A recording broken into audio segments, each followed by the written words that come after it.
My glasses on, it's all blurry anyway. Yeah. It's red. But then I can't read anything down here. All right, here we go.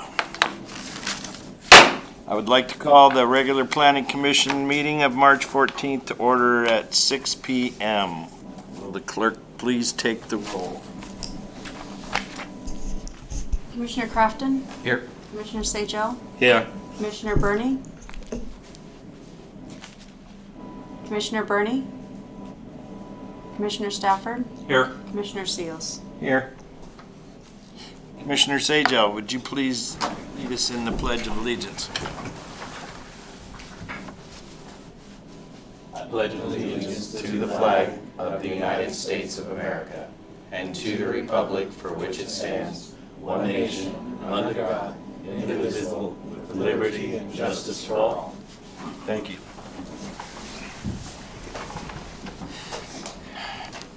Does the commission have any adjustments to tonight's meeting agenda?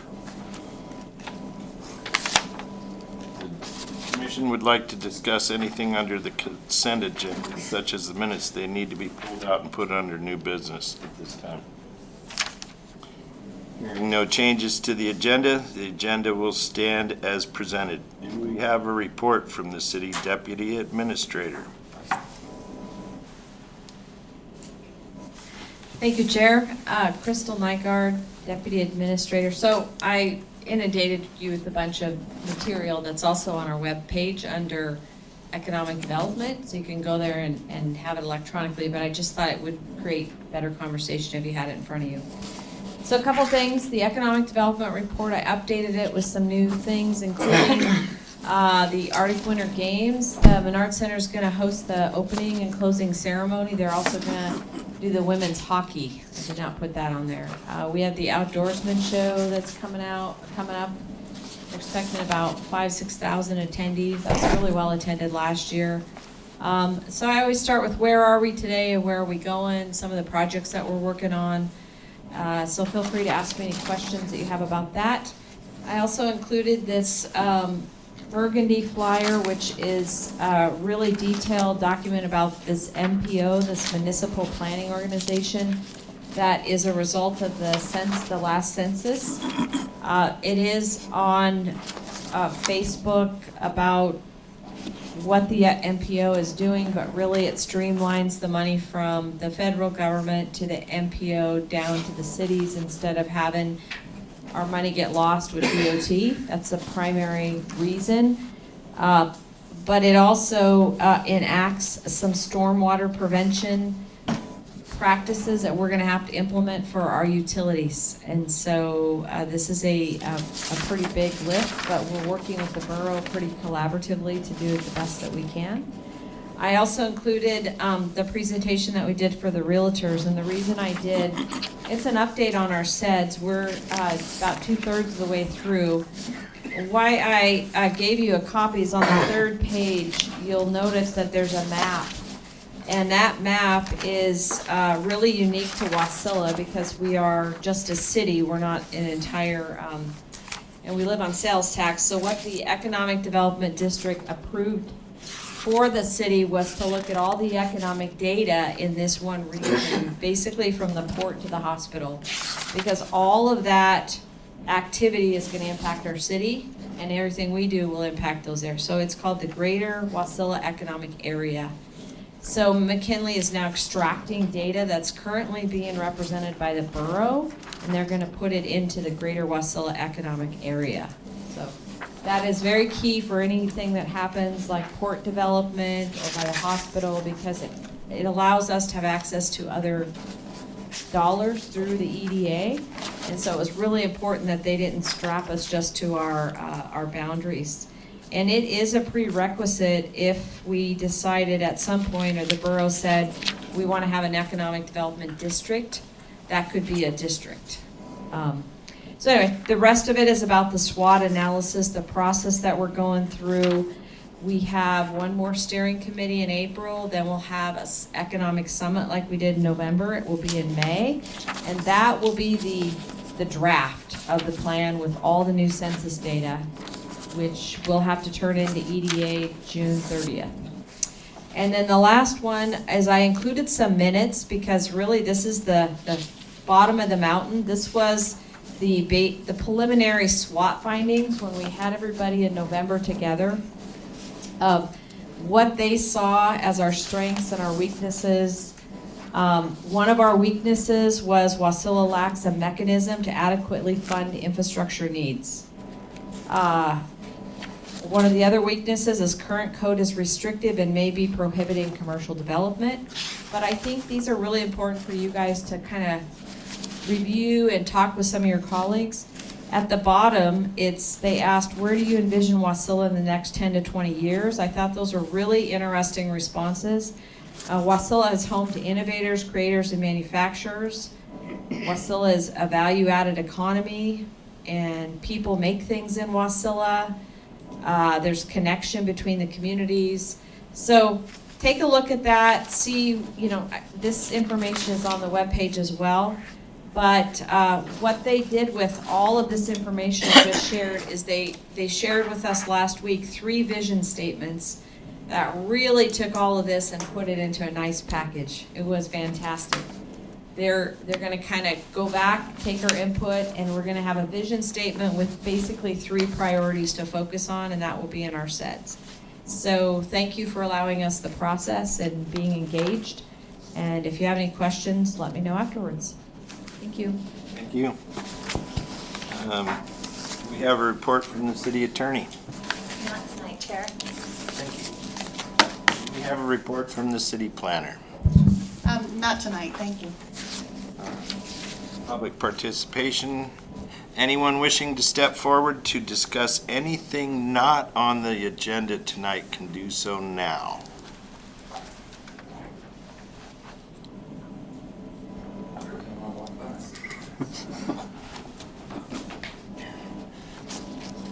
Please write your name and contact information on the sign-up sheet and state your name for the record, please. I will do that. My name is Stu Graham. I'm a resident of the city of Wasilla. I'm also a member of the Wasilla City Council. I speak tonight as a citizen, not for the council or for the administration. It's been my pleasure over a great many years to be coming to planning commission meetings, and believe it or not, when I say it's a pleasure, it always is, because this is where the rubber meets the road, so this is a good thing to do. And for many years, I mean, I can go back, 10 years, Tina, we've been talking about signs here in the city. Well, probably more than 10 years, I would think, but we've been talking about signs here in the city, and there's been commissioners, been committees. The planning commission has looked at it a couple times, came up with an ordinance, it went to the council. The council made a bunch of changes, sent it back to planning, who did a bunch more things, and then sent it back up to council. And so signs are a big deal, and it took years and years and years to come up with the ordinance that we have, which is imperfect at best, as any ordinance is, but it is our ordinance, and it is what we live with, and it is what your commission here in the planning office is charged with enforcing. So my concern today is King's Chapel. King's Chapel is the church between the old Sears building and the new Chepo's restaurant at the top of the hill when you come into Wasilla. There was considerable concern when that building was proposed because of some misunderstandings between the architect and the code. Basically, he just didn't read the code, I think, but about what was to be permissible there. So they thought they could build a 61-foot cross out on their property and then light that cross, and there wasn't anything that we could do about it. And the planning commission and the planning staff shut that down and said no, a cross is a sign, because a symbol is defined as a sign in our ordinance. So now King's Chapel has built a cross out there, which is probably 30 feet or so, which is well within the code. But they have put a light on the top of the cross that shines upward. And I appreciate the symbolism associated with that. I myself am a Christian, and I strongly support their desire to to better the community through, spreading the gospel of Christian values and drawing attention to it. But an upward escapement of light that is directly attached to the top of the sign, I think, is cheating the ordinance. We're not lighting the sign, we're lighting the sky. Now, if the light was at the bottom of the sign or the symbol or the cross, whatever you want to say, and it was illuminating the cross, I would think that would be appropriate. But I think having this, it's not even an upward escapement of light, it's an upward directed light, robs the neighbors of their enjoyment of the skyscape. And that should be addressed and should be looked at. Also, it should be clear to these folks that their sign, their signs are limited. I mean, right now there's an 8 by 24 foot sign on their building in addition to the cross that they'll put out there. So I just encourage you guys to take a look at the sign ordinance, and take a look through it, see what it says, see what needs to be adjusted. You guys don't need to be told to adjust something. You guys can take things on your own, and I encourage you to do that. So once again, I'm Stu Graham. I'll write my stuff down here. Thanks for listening. Is there anyone else wishing to speak? Well, the next item is the consent agenda. I need a motion to approve the consent agenda. Commissioner Stafford, I move that we approve the consent agenda. Do I have a second? Commissioner Sage, I'll second. Consent agenda is approved as presented. New business. Ms. Crawford, would you please introduce item 1 and provide your staff report? Certainly, for the record, Tina Crawford, City Planner. Resolution serial number 23-04 is a resolution of the Planning Commission recommending that the City Council amend Wasilla Municipal Code Section 16.04.070 definitions to change the title for the definition of day to day, business. Amend Chapter 16.12 permit approvals by City Planner to revise the permit review times. Amend Chapter 16.16 Planning Commission approvals to update the procedures for submittals requiring Planning Commission approval and other minor revisions and clarifications necessary for consistency between the two chapters. So before I get into the amendments that are in your package tonight, just wanted to give you a little bit of background and then go over the handouts that you have in front of you tonight. So this language has been in our code since 1996. The complexity of plans review has changed significantly. As we adopt more codes, we adopt landscaping codes, it takes more and more time to review them. So this is something that's been on my back burner for a while to bring forward to the commission and then ultimately to the council to allow adequate time for staff to do the thorough review to make sure that it is consistent with the codes and to have time to work with the applicant to do the revisions that are necessary and maybe even identify alternatives. Maybe there are modifications they could make that could change an approval from a conditional use to an administrative approval. So you have it in front of you tonight. In your handouts, you have 3 of them. The first one is 7 motions. They're minor motions. A lot of them reference one specific area. It has to deal with most of it has to do with the public notice part. After moving so many things around and using the language that was in there and coordinating, what I realized, unfortunately, today was that in moving it around, I knew there were no timelines, but then I forgot to insert the timelines. So that's what your motions reflect, and I'll go through those as we get to those specifically. So there are 7 minor motions that are there. The other handout that's 8.5 by 11 just kind of shows you the components, the steps for each type of permit, whether it's administrative approval, we call it an AA, a use permit. Those are city planner approvals. They're on the left side of the sheet. On the right side are the planning commission approvals. That would include any elevated administrative approval or use permit, and then the conditional uses. There are other applications and approvals that the commission does, such as rezonings, variances, things like that, but they're in different sections of the code and they have their own language about process. A lot of them refer back to this language, so it'll be corrected for them because there's just a cross-reference back. But I was focusing on these two chapters that, like I said, have been something that needed to be addressed. And then the last sheet, it's busy.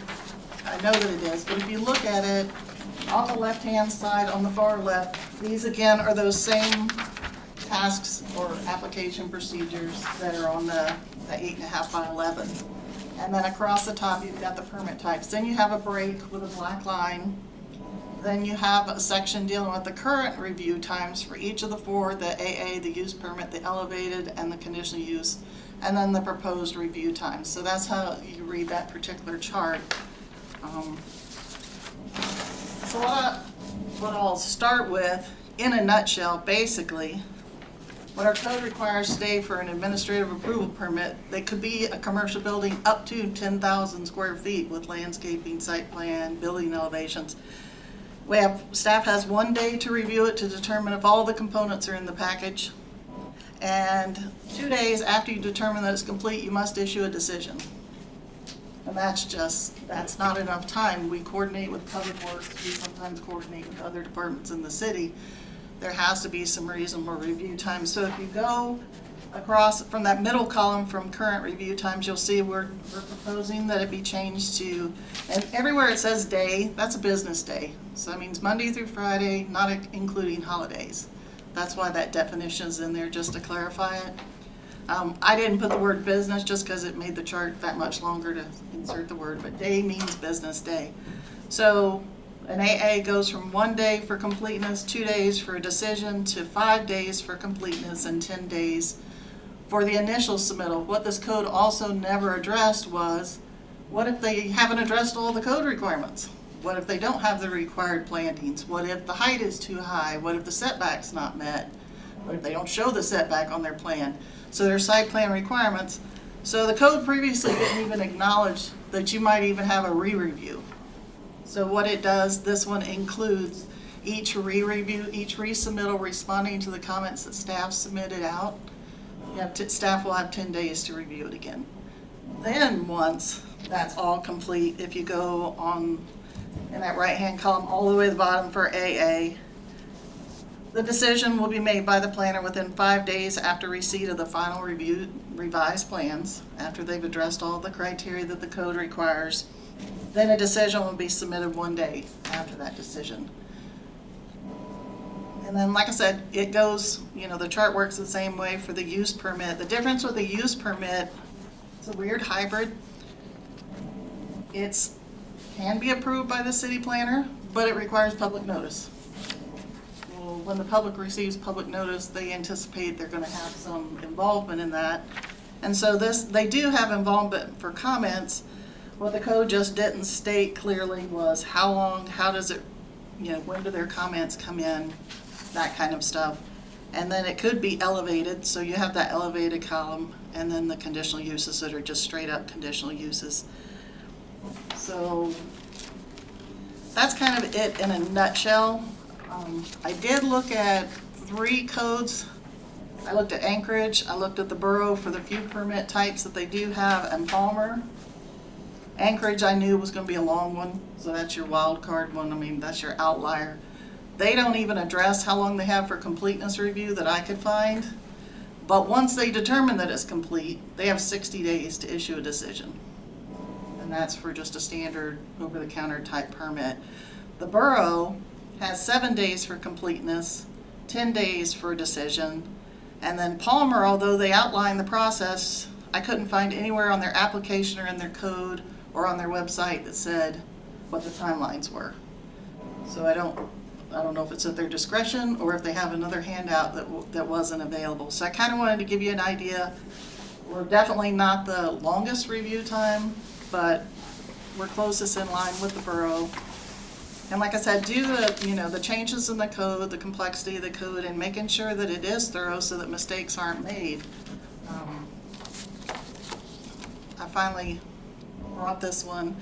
to the commission. The other thing has to do with, as you're aware, there's one city planner for the city of Wasilla. So if I'm out of town, just one, if I'm out of town for a conference and or, a couple weeks vacation, with those timelines that are in there with 1 day completeness and 2 days for permit review, you can't meet it. There's no one qualified on staff that can do the major permits. There, people who could do like a sign permit or something minor, a commercial tenant, but any of those larger scale development, those have a lot of moving parts to them. So this factors in time so that the process is broad enough to make sure that staff's available that can keep it on track and online, but it's not too restrictive on the developer because we know there's a short building season. So the goal has always been to keep it expedited. And I will say, I looked at other communities outside of Alaska, and I know that's not typically the norm we go to. 30 days is a standard review time. 15 calendar days, 30 calendar days, that kind of stuff. So the proposal to go to 5 days completeness in 10 days, that pretty much carries across the line for all of the permit types. It's just the notification requirements are a little bit different. The biggest change is the conditional use. It never said anything about, it said you took it in, you sent the notice out, but it never acknowledged that staff has to do a review to see if it's complete and then draft a resolution and findings for the planning commission indicating whether it meets those general approval criteria. So it now fully vets out all of those processes and outlines them in the code. And like I said, when you look at your ordinance that's in your package, it looks like there's a ton of changes, but really a lot of it's just striking that language and moving it somewhere else and then inserting these words. So it took a lot of moving around and reorganizing and then duplicating because, again, some of them, the use permit didn't have all of the components, the conditional use didn't have all the components. So making sure that, again, at the end of the day, they all meet these outlines. And where they are similar, they all have the same standardization and formatting in the code, so someone using it could go from type to type to type. Now, ultimately, if this gets adopted, we'll put it in a chart similar to this. It won't have all the history in it, but it'll outline it for someone who's submitting a permit, so they'll have it in a usable tool. It won't be in the code, but it'll be on the website. So if you were looking to see what are the steps involved with an AA permit, you would have that in that table format. If you were a use permit, what's involved in a conditional use. So again, the motions were just, there's so many moving parts, and then that oversight, there were a couple places I realized it said that you had to send notice of a decision, but it didn't say how long you had. So I wanted to make sure that was captured so it wouldn't be left to discretion to anybody. It would be clear that if a decision's made, you get notified within X days, depending on what the type is. And the most important, well, all of them are important, but the most important one are the conditional uses that are done by the Planning Commission, because those are the ones that are typically appealed. If I approve a permit, it's probably not going to get appealed. The applicant's happy. Why would they appeal? Most of the permits that I approve, there's no notification to the neighbors, so they don't even know what's happening.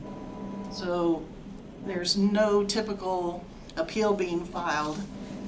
And in my 12 years, none have ever been filed from administrative approval. They've always been conditional uses. So I kept that one the 1 day after that effective decision because we don't want to cut into their appeal time.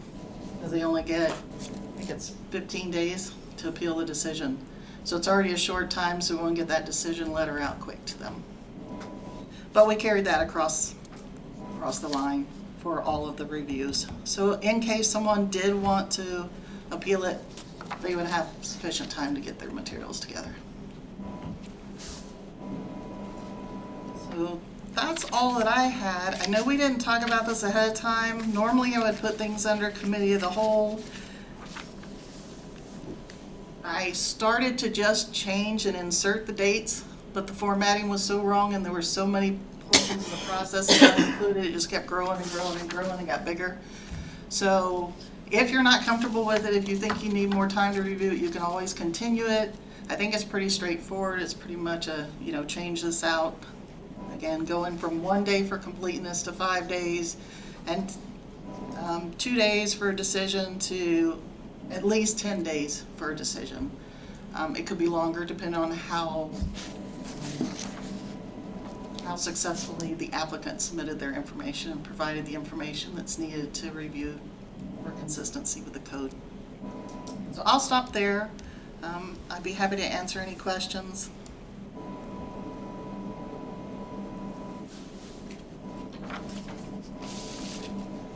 City staff?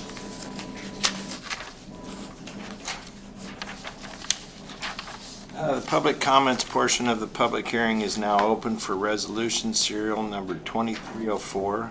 Is there anyone wishing to speak on this item? You have 5 minutes to provide your comments.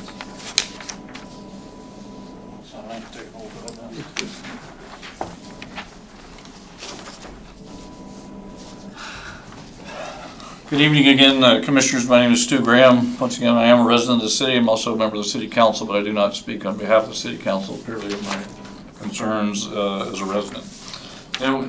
Here in Wasilla, we have long prided ourselves on being open for business. If you want to do business, you come to Wasilla. Look at AutoZone, for instance. AutoZone could have opened anywhere in the state. They came to Wasilla because they could get their store up and running in 90 days. It would have taken them more than 90 days to go through the permitting process in Anchorage.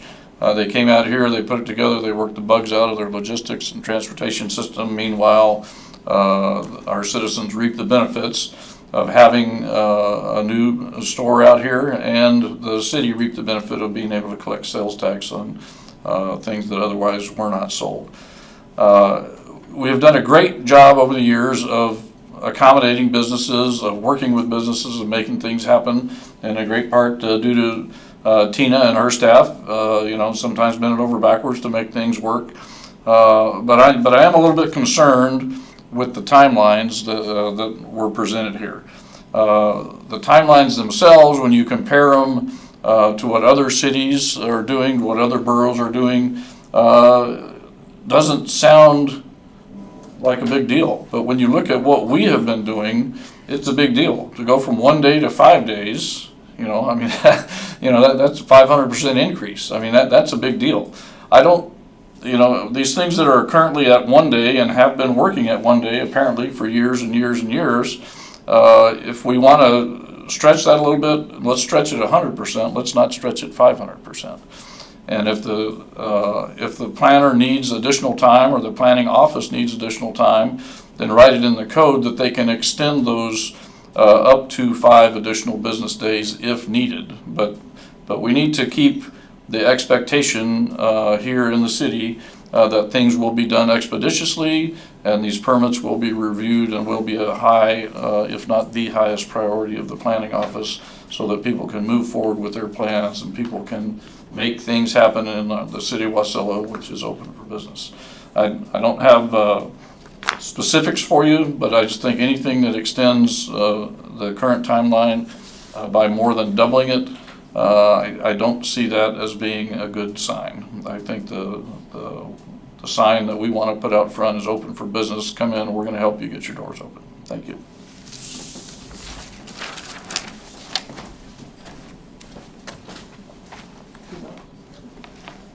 Anyone else wish to speak? No one wishing to speak. The public comment portion of the public hearing is closed. Staff have anything else to address? I would like to just state for the record that I understand what Councilmember Graham is saying, that it appears that it's a huge change.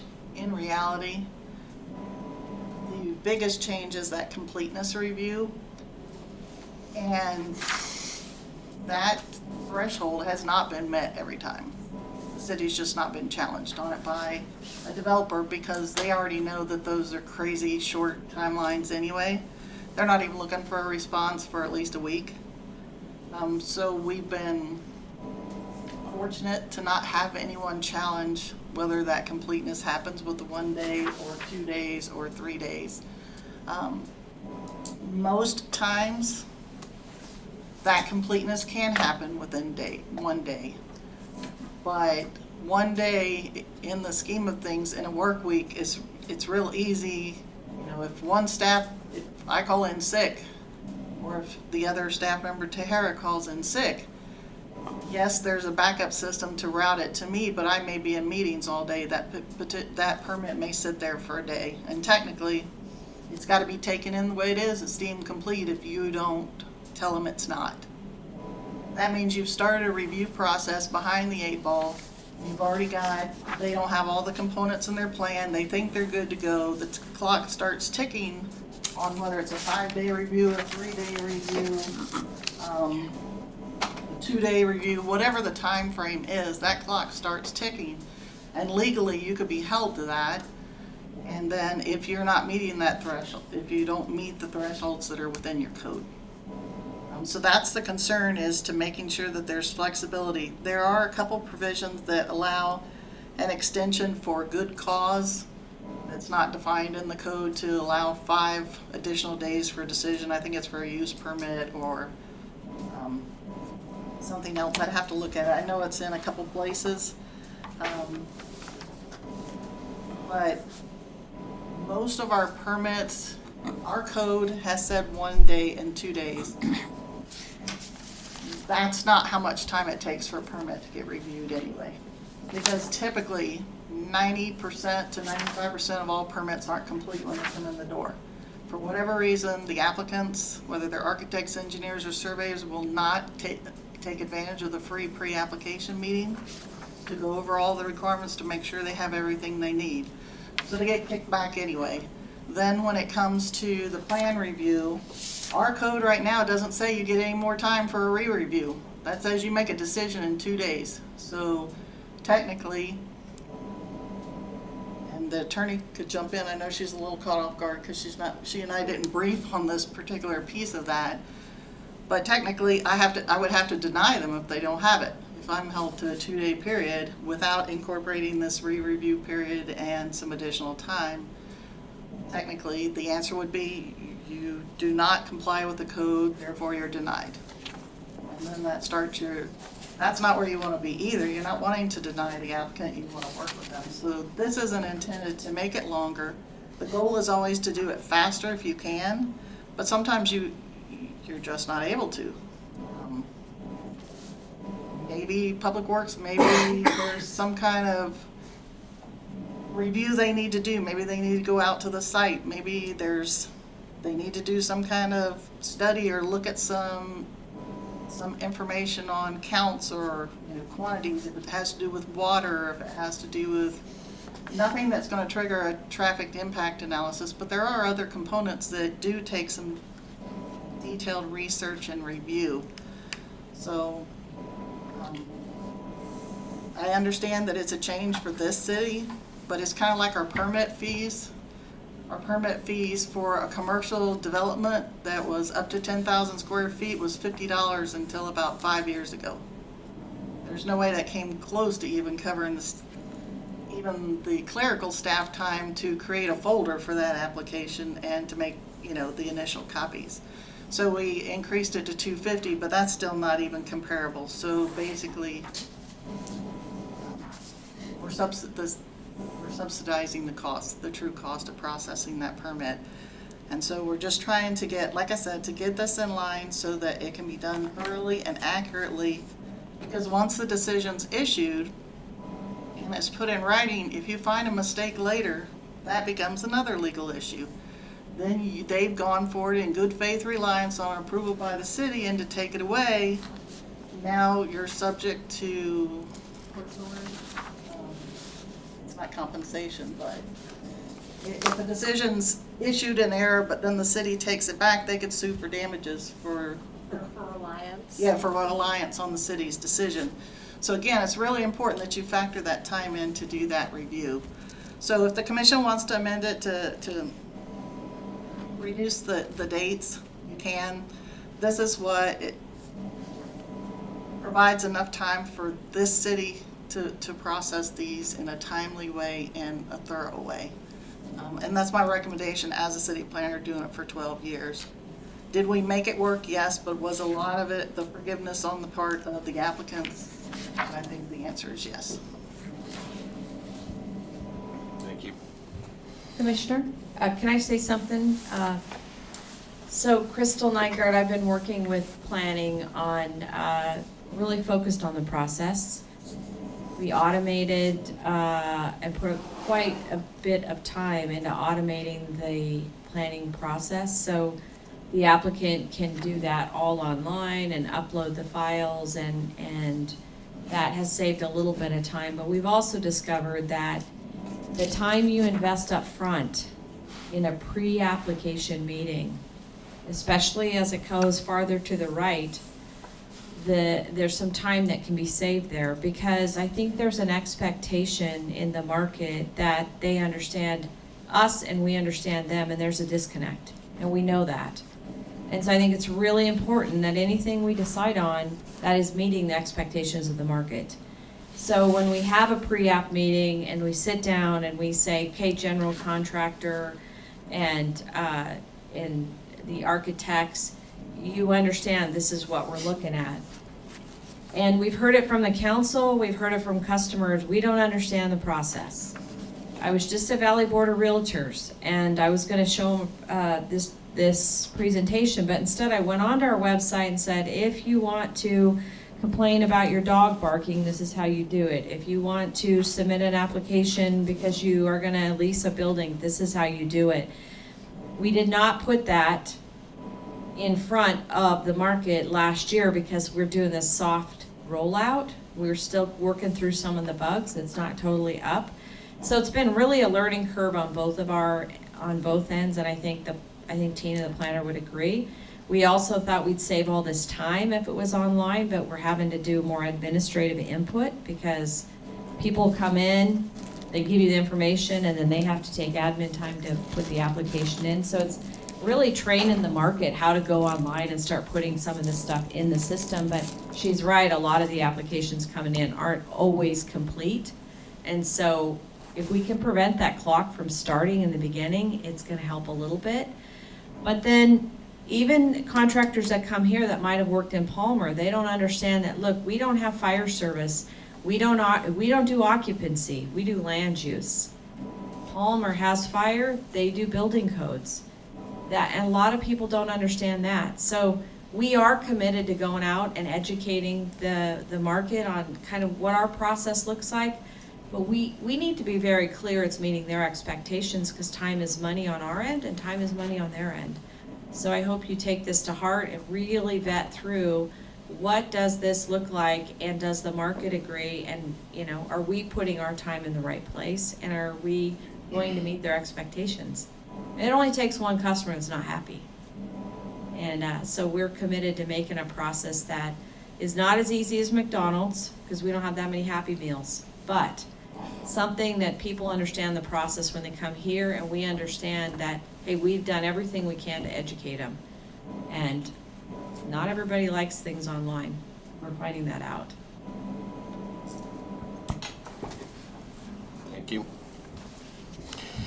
Now I need a motion to either approve or deny resolution serial number 2304. Commissioner Stafford, I move that we approve resolution 2304. Do I have a second? Commissioner Sadel, second. Is there any discussion by the commission? Commissioner Crafton here. First, I just want to thank the staff here for putting this together. I like you said, Tina, it's how old did you say this was? The 90s? 96. 96. So the city's grown a lot in that time. We've had a lot more things added to our code. There's a lot more things to review at this point when it comes to different permits. Excuse me, I'm sorry. So are we going into the discussion portion of it? Because you haven't voted on the motion yet. Here we go into discussion. No, we don't vote yet. No, I meant to, sorry. So, I'm following my script. This isn't. no, so yeah, so move in second. Yeah, and now it's discussion. Oh. My bad. It's okay. Misunderstood. Okay, we're good, sorry. No worries. I think there is definitely additional time needed. I did have some other questions as well. I guess I probably want to ask some of these questions first before I go into some of the other time things in here. It mentions the 2011 comprehensive plan. I know we're working on updating that right now, right? No. That's currently that's not being changed. What if we do update our comprehensive plan at all? Would we need to then amend this again to state whatever the current dated plan is? Or should we have it renamed to state whatever, basically the requirements would be to follow whatever current comprehensive plan we have on file? Unless it was an oversight, like for example, on page 15 of 67, on line 196, I tried to everywhere, and I can look if I've missed some, I said as amended. So that it would, you don't have to amend this code. Okay, so that's the plan, is basically and future use map plan, which would be the comprehensive plan. Okay, so basically going forward, we're starting at least as that's our template. Okay. Thank you. So timeline wise, I feel like some of these timelines might be a little lengthy. I'm all for giving at least a little bit more time. Some of these, like the administrative approval 1 day, now giving it 5 days and going from 2 days of completion up to 10 days now. I mean, if we, what I would think might be a little bit more reasonable, because again, we want to keep in mind like what Councilman Graham mentioned, where we have businesses coming in here that want to quickly get up and running, and if it takes it could be 5 days for them just to accept it, then it's another 10 days for each re-review. I mean, it could be months worth of work before somebody gets their permit issued because of the timeline of events. I would think, again, as the city grows, the time could be further increased. Though looking at very large cities compared to ours is a little unrealistic, considering, yeah, they have to have these longer timelines. They've got more permits, more requests, more applications that are coming in, whereas we might not see that level of volume coming in quite at this time. I would think as well, it sounds like we don't have a timeline for if something, unless I read this wrong, it sounds like once the initial comments are provided, there's also another timeline for revised plans. Is that what I understand in here? Like, for instance, I'm looking page 11 of 67, line 110 to line 113. Planner will provide initial comments, and this is the new one, within 10 days.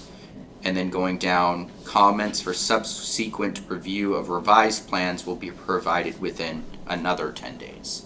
So this would be the back and forth, hey, you don't have everything you need, please provide me more. Hey, you don't have everything you need, please provide me more. So there is already built into this that option that if they don't have everything they need, they have the additional time. I would be for, what I would suggest is if we drop the administrative, both the AA and UP permits from 5 days to 3 days, and from 10 days to, initial comments would be within 5, and then subsequent reviews would be within 3. That way it's like, hey, we've already gathered most of this information, so now we're just kind of really going back and forth, tweaking small things. Having a 10-day waiting period on one item could be lengthy. I mean, imagine waiting out 10 days. That's 2 weeks every single time back and forth.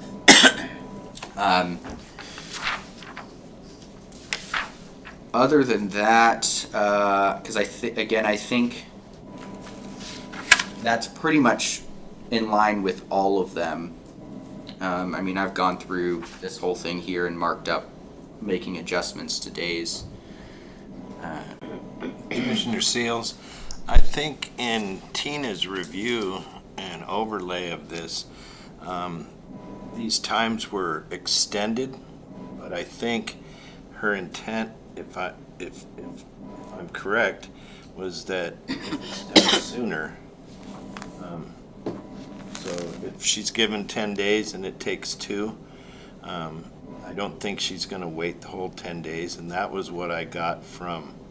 This is just giving leeway so that if there is a problem in staffing and there is a problem in the applicant review, that it stretches out to that time, but it could be done in a more timely manner.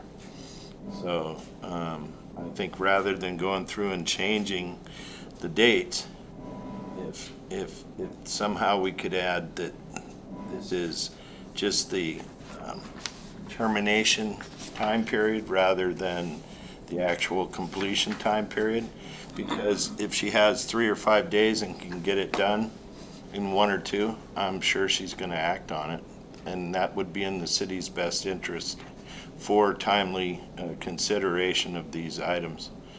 So I think just from what I understood, that these are the termination points in case of whatever goes on. So I think that these times are fine, and if the planner and staff can get it done sooner, I know that from the standpoint of the city, that's what we do. Mr. Chair, if I could add to that or clarify that, these are intended to be maximums. And so this is so if you're a developer and you're trying to create you a timeline, what would your worst case scenario be so you know how far in advance to plan your project? So if you want to start breaking ground in May, you're going to work backwards with your time, and you should factor in, I don't know, at least 1 re-review.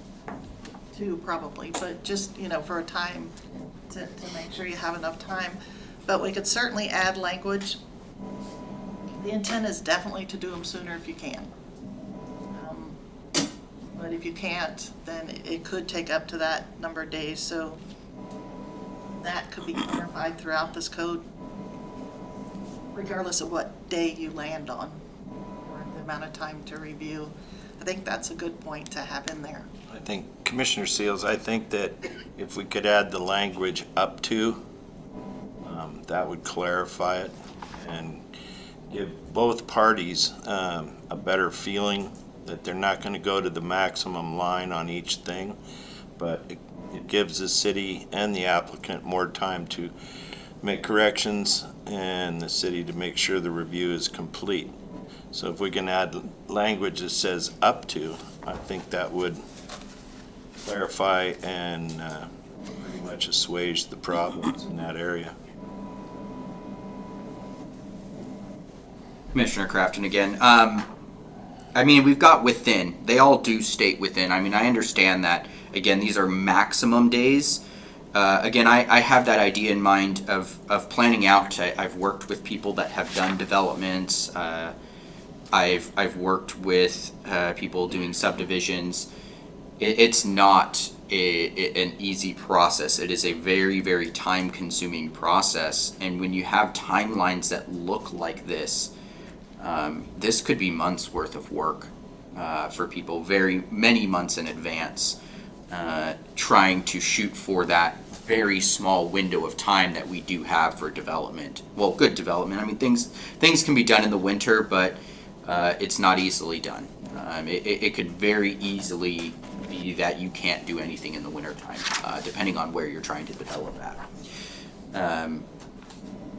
So yeah, I'm just looking at this going, this might be a little too long for, and I guess, how often have we had this problem where we've not been able to meet the timelines?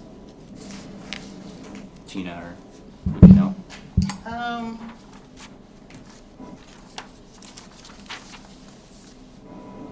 I do. I'm trying to. So there used to be a previous policy in place as far as teleworking, but now there's a formalized telework policy. So the telework policy doesn't allow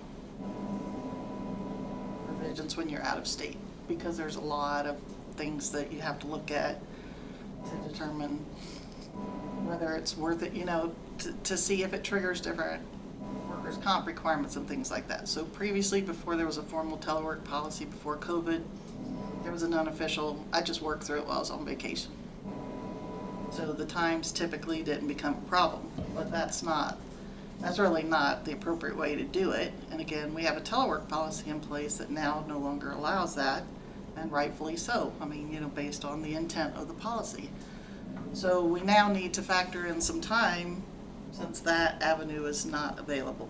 So I would tell you that yes, there were re-reviews that were happening, that if I were not able to have done that, it probably would have happened 50% of the time.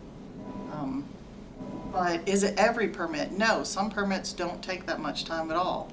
Some are same day. A tenant permit, commercial tenant, as long as it's a change of use from, say, retail to retail, we don't have any problem processing those in a day for completeness, and typically a day or two for approval. And again, unless there's for some reason an absence or something like that, but we even have some backup plans for that. This is more geared towards your commercial projects, your multifamily projects that have those multiple moving pieces. The code doesn't break them out by types and by subtypes. I mean, we could, but it doesn't. So I followed the same formatting that was in the code as far as outlining the times and just took it at a broad stroke. I certainly understand what our Commissioner Crafton is saying about the re-review. That could certainly be shorter, because theoretically they would address all the comments that are on the initial comments, and it would be a matter of just seeing if they did it. Unfortunately, that's not the practice. You end up getting 3 of the 10 addressed on the plans. You review it, you go, you still have 7, you send it back out again, they give you 3 more, you go, yeah, I'm still missing 4, they give you 2 more, you go, you're killing me here, can you give me these last 2 items so I can approve your permit? I don't understand, but see, that's a developer's choice, and that's their consultant's choice to not ensure that they have a complete package that complies with the code, and to work with staff. Because if they worked with staff and they did the pre-app, I mean, maybe that's what you write into the code. If you take advantage of a pre-application conference and you get everything signed off at that point, then you get this expedited review, and if you want to do it the hard way, it's your choice, you can choose a path. And then that could be expedited, because again, at that point, if they've done the pre-application, they've submitted those plans that way, you already know if they comply or not. It's just a matter of them submitting it in and paying the fee. Now, you also have invested all that time, staff time, to do that review, and they may never submit it in the door. So, I mean, there's always that. So there's that balance, the value of time.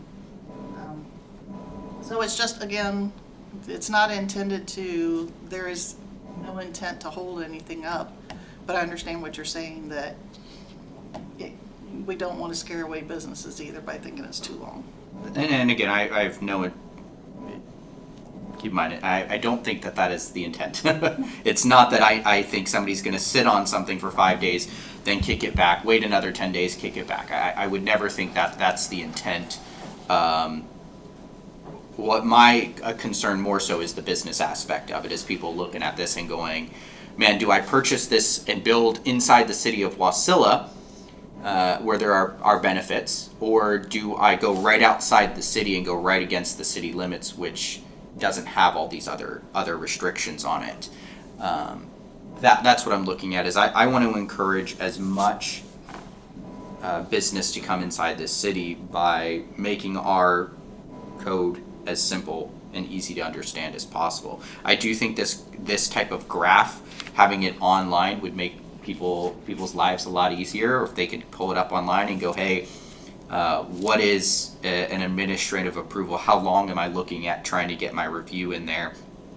There might be a little bit more explanation in here that would help, because if I just saw this, I would tell you I wouldn't understand it. I'd need a little bit more background information to be able to understand what these timelines actually mean. Again, I think that re-review period is one of the biggest ones. 10 days, as well, already having 10 days, that could be easily dropped back down. Commissioners, if I may be heard. To the extent, given the quantity of these proposed amendments, if there are questions about any process implications or whether these are consistent with or how they compare to other municipalities' codes. One option might be to postpone consideration of this resolution until Holly Wells is back from her client emergency out of town and is able to review it in more detail and answer some of those questions.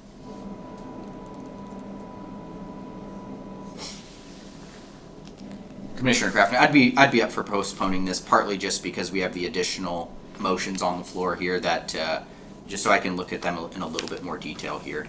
This was new information for me today. Commissioner Stafford, I just want to comment. I don't want to put any additional speed bumps in developers' way. It's challenging enough to get a project off the ground. However, Wasilla does have its codes that were put in through a lengthy process for very specific reasons, and it's on the burden is on the developer to make sure they've met those codes.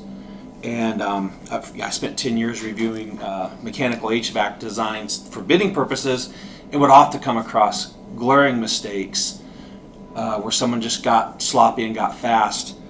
And so the burden of discovering that shouldn't necessarily be on our planning department.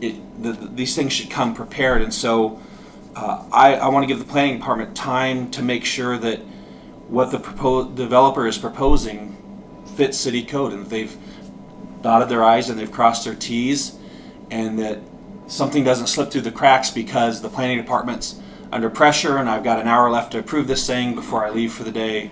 And so I want to give them the time to do the job that they've been given to do and make sure that the projects comply to the building codes or the municipal code and what is in place there. I want to make sure that we have that time. So I think maybe delaying this for now is a good idea, but I do want to make sure that we give our people the time they need to do their jobs correctly and not feel rushed to get something through. Thank you. Commissioner Sajel, I don't really have a problem with the timeline. I think somebody mentioned submitting language like up to 10 days or within 10 days, just so somebody looking at it would realize that you're not just going to sit on it for 8-9 days because you can. In my previous life, I've dealt with situations where we had timelines and suspense dates, and I know the pain of you need 7 things and you give me 2, and then 3 days later you're like, where is it at? Well, I'm waiting for the other 5, and then they send you 1 and it's not right, so you send it back. I mean, so I understand how that tennis match can go. So I don't have a problem with the timeline, maybe just changing the language. And maybe once you put it on the website, like you said, you're going to cut out the current part, and you could space it out a little more and put a little bit more language in there. But that's just my 2 cents on it. And did you say, Ms. Crawford, that there was a process where the applicant could come in and actually do a preview or sit down before they actually submit the application? Yes, we do have our online permitting has a free pre-application submittal process that you can go through. Okay. You can submit all of as much detail or as little detail as you want. You could start with a napkin drawing to do like a real initial, or you could do one right before you've submitted. I always recommend that people, before they submit, do that. Send it to me first, let me look it over, so that you don't have that expectation when it comes in the door, you're all excited, I got my permit online, and then you get comments kicked back going, incomplete, you didn't include this, this, and this. I've always offered that service out to people, and we do have it factored into our online system. Okay. All right. Thank you. Is there any way I can make a comment, or should I just no? One last note. Again, there is built into this as well the ability for the planning department to have additional time if needed. They have that's built in here as well. Under for AAs and UPs, both of them under decision, page 11 of 67. Where'd it go? Wait, nope, it's on rolls into page 12 there at the beginning at 121. Planner may extend the time for issuance of the decision on the permit not to exceed an additional 5 business days. So again, even if, as I mentioned, dropping that down from 5 days to 3 days, the initial time frame, overall, the planning department would still have up to 8 days if they needed to, 8 business days, that is, to do anything. So that's partly why I'm okay with dropping it down, is because there's already a built-in factor to add more time as needed. Is there any other discussion by the commissioners? No further comments. We have a motion on the floor to approve, and it has been second. Say we call for a vote. Do we want to address these amendments that were, that's the place where we would address? Or do we want to even consider what has been suggested, that we table it until the city attorney is back to address any litigation concerns? Probably just push it to the next meeting that would have been this month. Well, I think that's what you would need to do at this point. If someone can make a motion to continue it to the next meeting, which is April 11th. Yeah. I think so.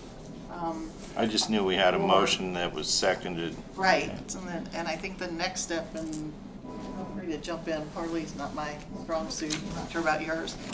But you could, someone could make a motion to continue it to a date certain, which would be the April 11th meeting. And that way, it would go ahead and automatically be put on the agenda. Or if that motion fails, then you could go forward with your motions to amend. So Commissioner Stafford, I move that we table this to our next meeting in April to allow the city attorney to be present to address any concerns we might have about litigation.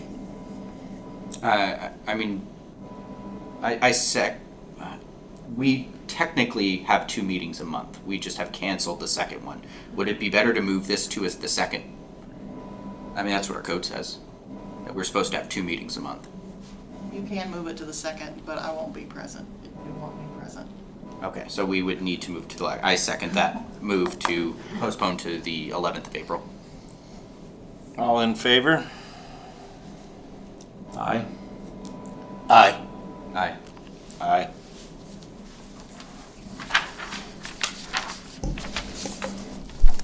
So what I will do, Mr. Chair, for the commission is carry it forward as is, but I'll give you 2 alternatives. I'll give you version A, which is basically what was in your package, but I'll go ahead and include those housekeeping items so that you have that version that we talked about tonight. And then I'll draft a version that, again, either one could be amended, but it will reflect reduced times that were brought up in the discussion. And you'll at least have 2 starting points to go from. And then you won't have to make all of those 7 motions. That way you'll have it clean. Thank you. Moving on to Committee of the Whole. I need a motion to enter into the Committee of the Whole to discuss reviewing and updating Wasilla Municipal Code Title 16. Commissioner Crafton moves to enter Committee of the Whole. Commissioner Sage, second. We have entered the Committee of the Whole. Ms. Crawford, do you have any comments regarding these items? The first item on the agenda was the review and updating permit processes in Title 16. This was an item that Holly Wells, the city attorney, had wanted to discuss with the Planning Commission, so I'll just move it forward to the April 11th meeting also, since she wasn't able to be here. So the only other item under Committee of the Whole is the short-term rentals. And I know it was Commissioner Crafton that suggested that it be put under there. And I would just share with the commission some of the conversations that happened and some of the things that staff has recognized.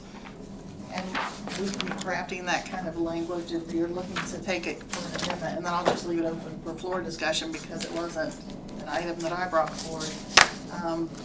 There were a couple things that previous applicants have identified that we're already aware of. There's a requirement for a business license, for insurance, and there was a septic inspection. I lost my notes. Try and get them.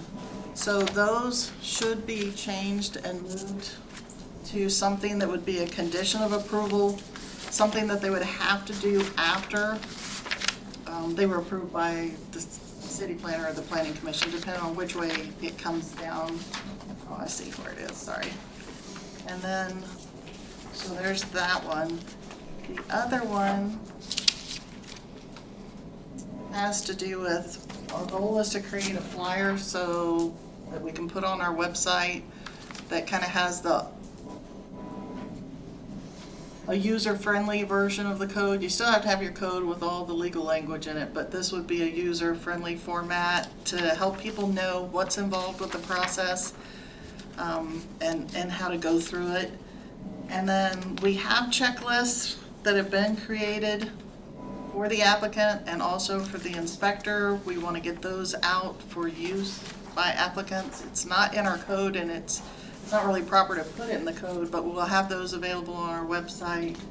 And then the other thing that, the comment that I've received is making it more clear as far as the organization for clarity. So what are the expectations? I think a lot of it's good. Where the confusion comes in is the approval criteria, and then there's a section after that that's standards. Some of those overlap. Some of the standards describe what's in the criteria, and so there's that confusion of, is that a duplication or is that actually the same thing? So cleaning that kind of housekeeping items. So those are the things that staff already had on our list to update. But I know Commissioner Crafton brought it up, so I'll turn it over to the commission to talk about them about it.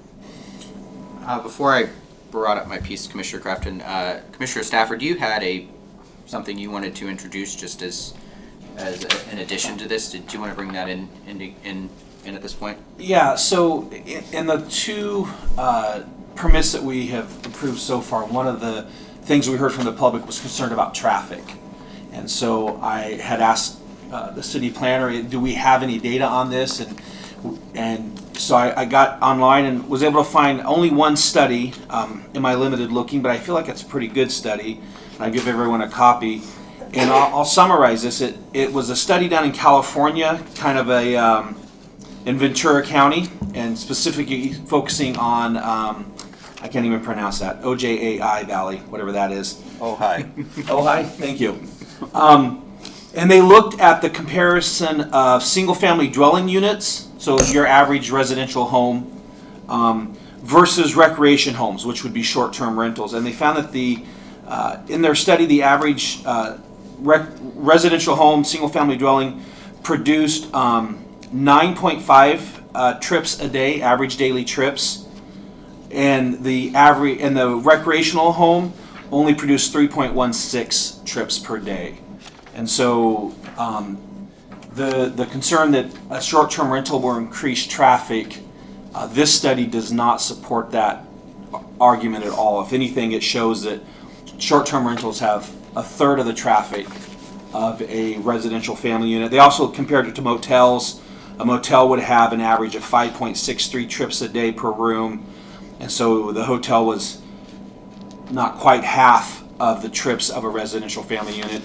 And so I know the citizens that have come to oppose some of these have been very passionate about the city and the traffic in their neighborhood, and I understand that concern, but at least this study goes to show that that doesn't seem to be a valid argument. If you think about it, again, if I'm on vacation and I have a short-term rental and I show up in the evening, go to bed, I get up in the morning and I go out to play, I'm not coming back till that evening, versus a residential home where we run this kid to school and we run that kid to school and we run out for groceries and then we run out for hockey and then we run out for dance class and then we run out for on and on and on.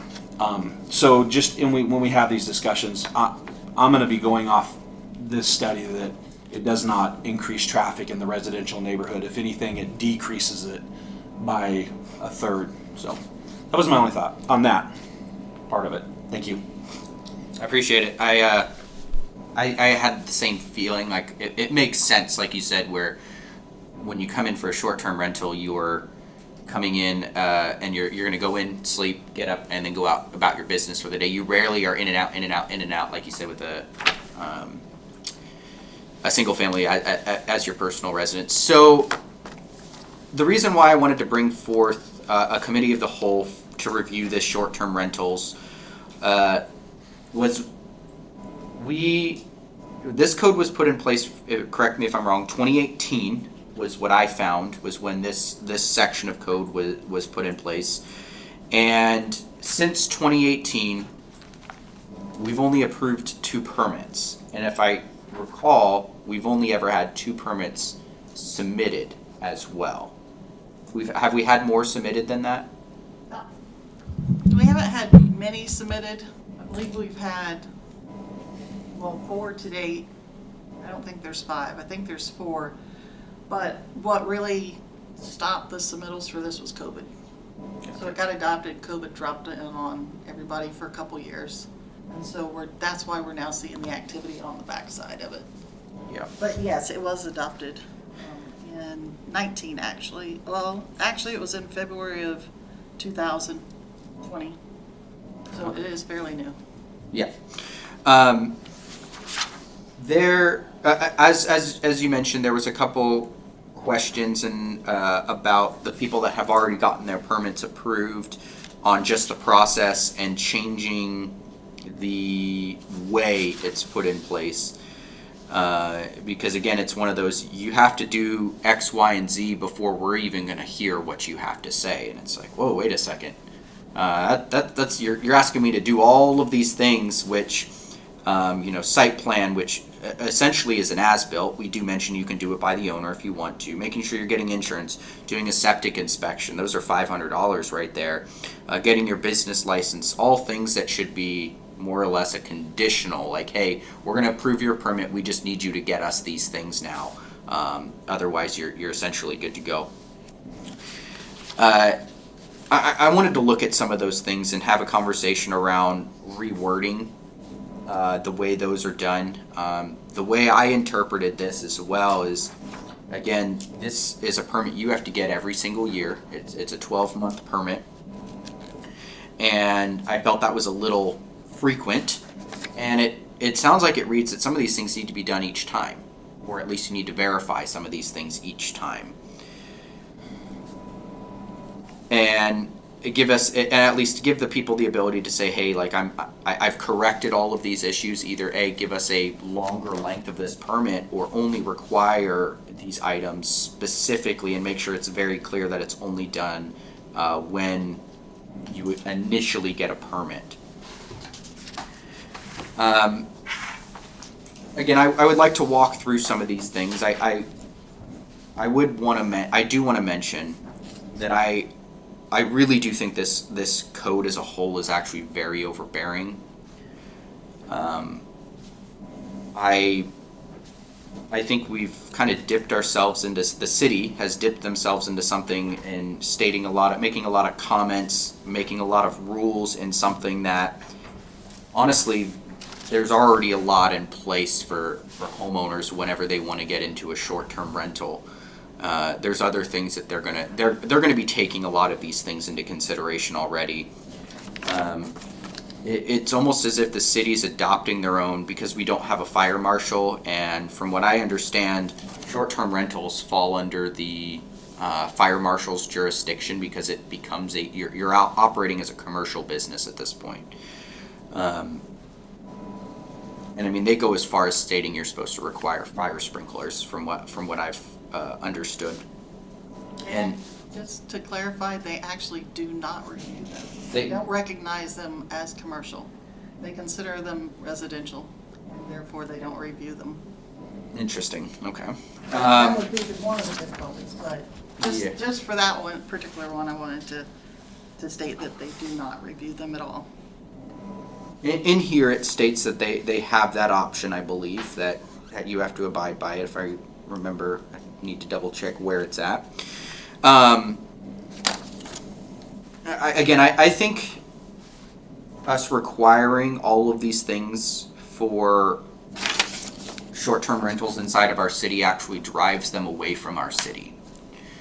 If you look at and were to compare a short-term rental inside the city and outside the city, because inside the city requires multiple additional things to be done, testing to be done, There is cost involved in just being able to get to that point, not to mention the aspect of furnishing your short-term rental, which is very expensive. Your overall cost of your short-term rental is just significantly going to be higher. You're going to have to factor in the cost of you maintaining your permit, keeping up with all of the code requirements,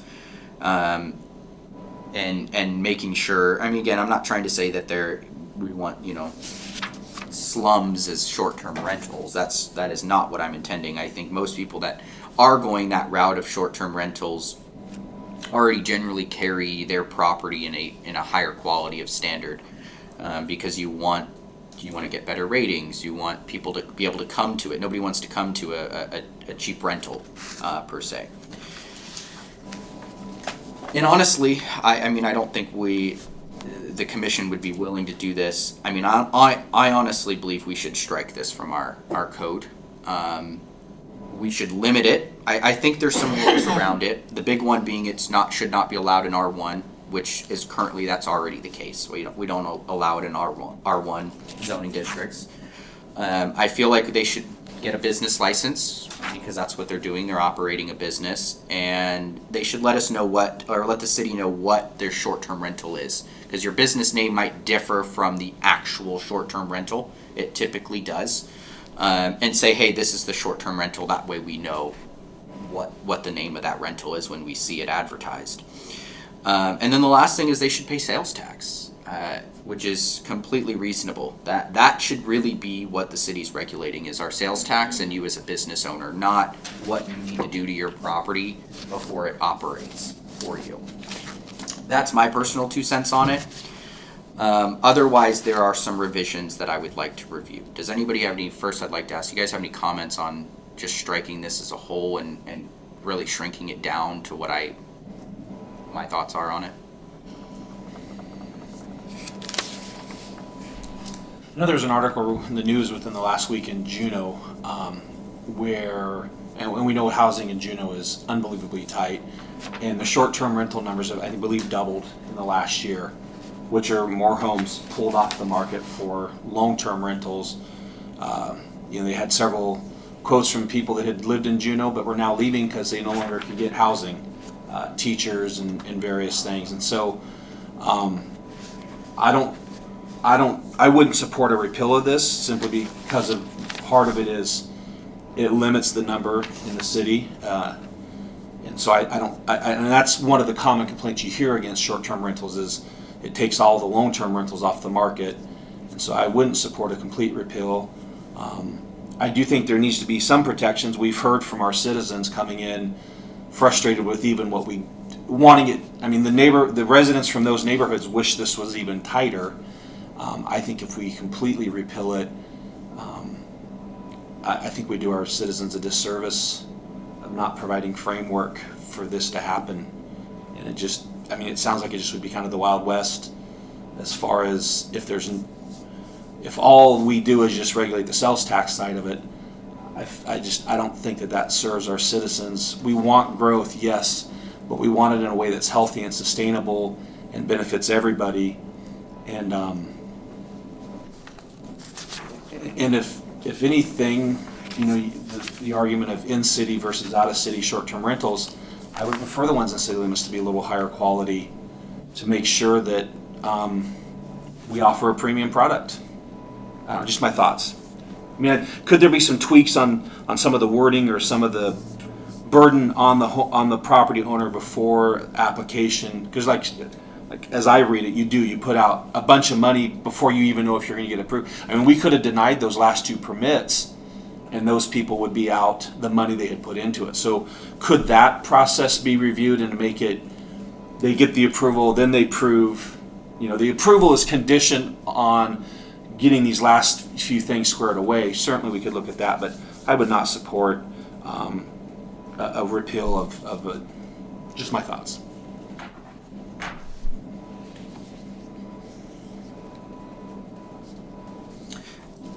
Would you go on?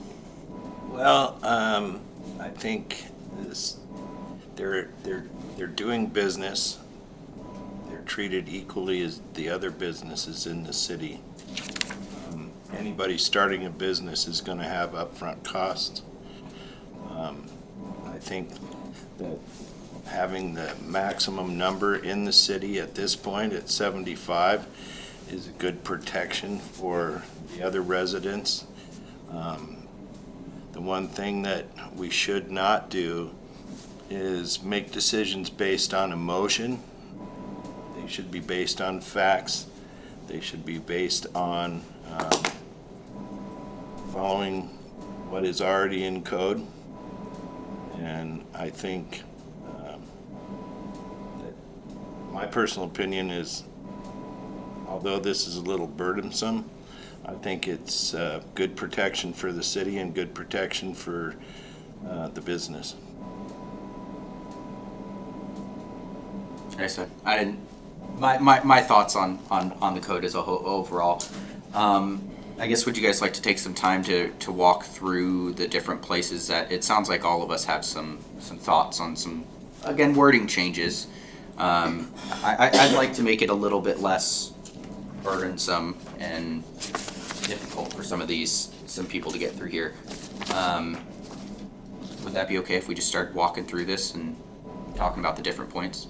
And just so I'm clear, we can't make any changes to this. We can make recommendations to the city council to change. It's ultimately on them. Yeah, But we can make recommendations. We can basically make amendments from what I understand, and then the city council would have to then review and could make changes and amendments, just like we would to this. That's correct. Okay.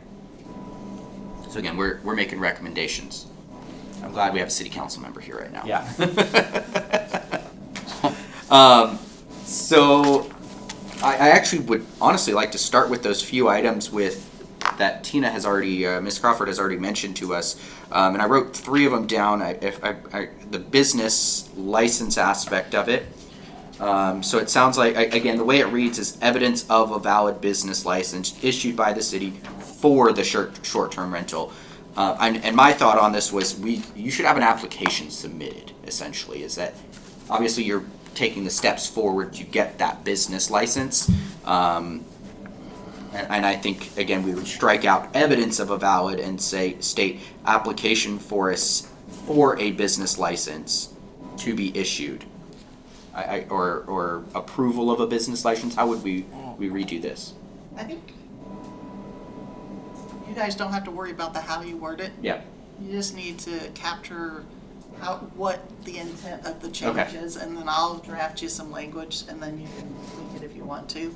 So you don't have to get into the weeds that far. But I think what you, Commissioner Crafton had suggested is going through the code just in order, and then having comments. Anybody that has any, does everybody think that one's okay? Yes or no? You can check it off, move on. Does someone have a concern about this one?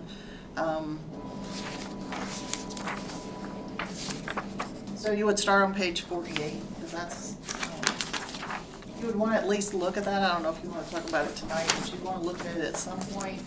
But really, where it starts getting into the specifics is on 49 under application fee.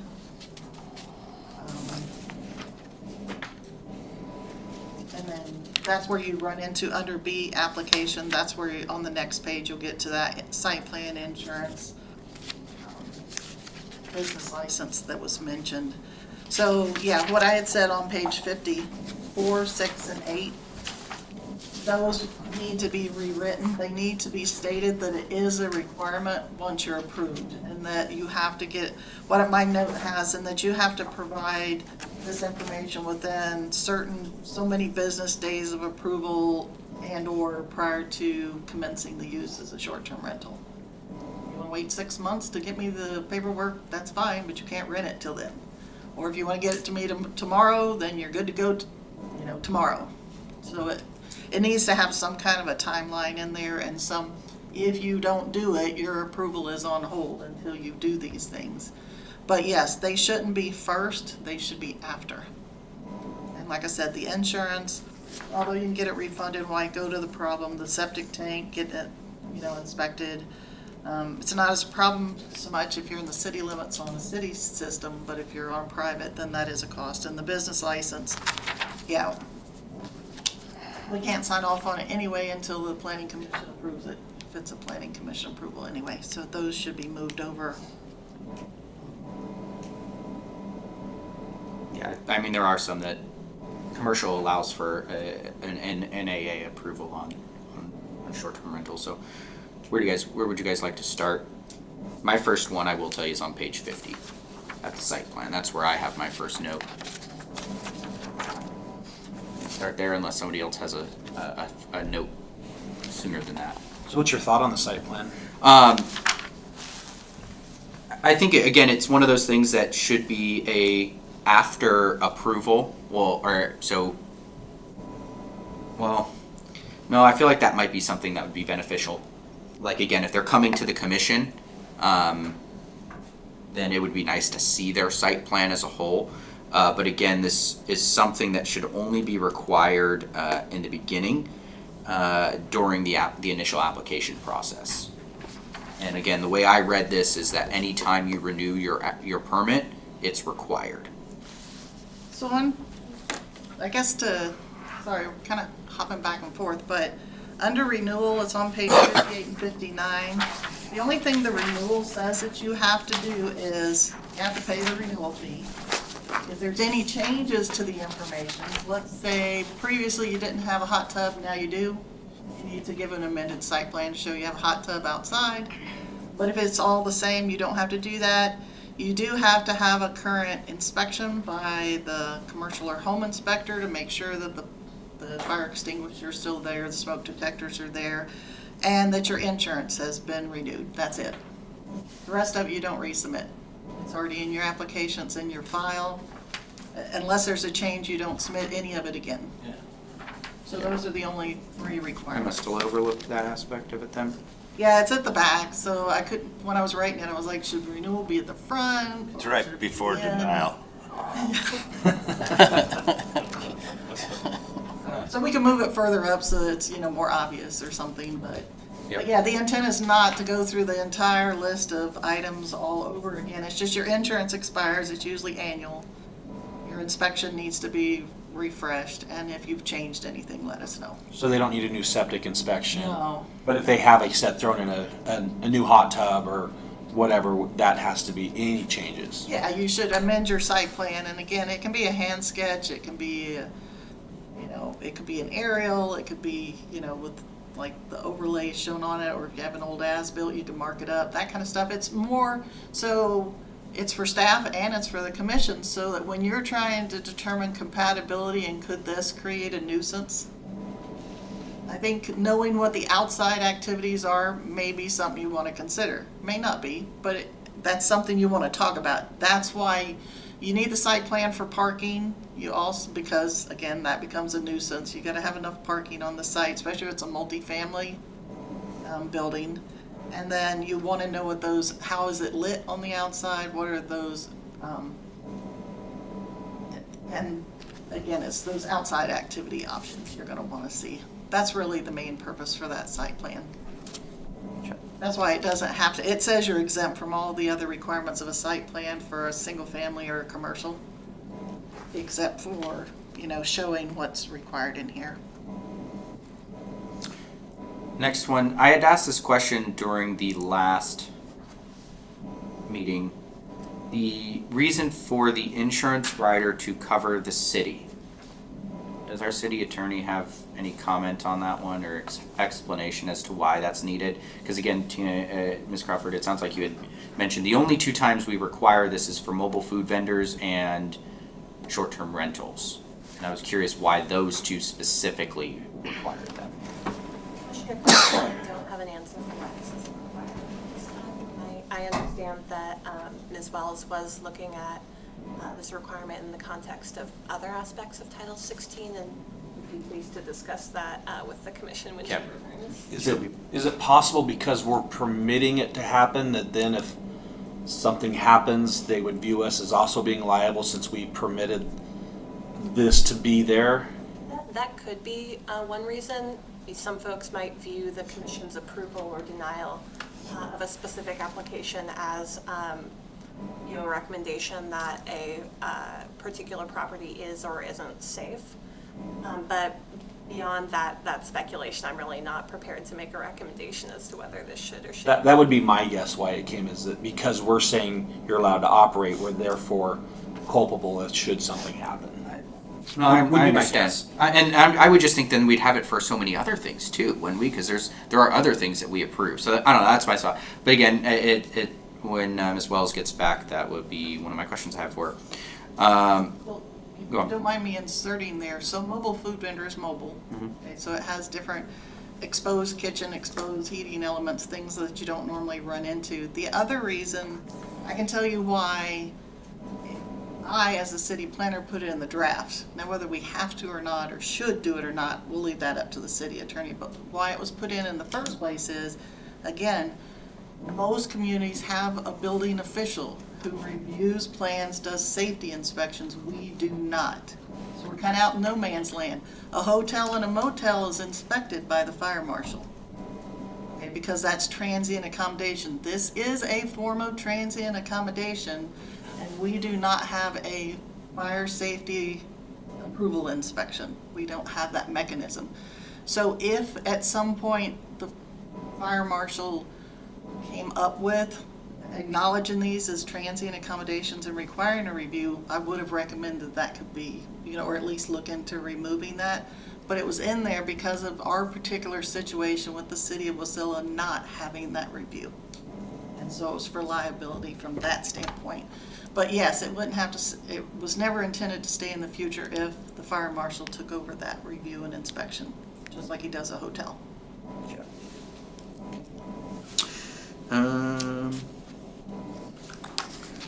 We talked about business license. Number 9 on page 50 there. Such other information as the city planner may deem reasonably necessary to administer this chapter. What other things might this entail? Or, I mean, is this just a blanket statement saying in case I forgot something, I might ask for it? Well, it is a catch-all in case there is something that's specific to that site that typically doesn't apply. Would it be used often? No. But it's there in case you need it.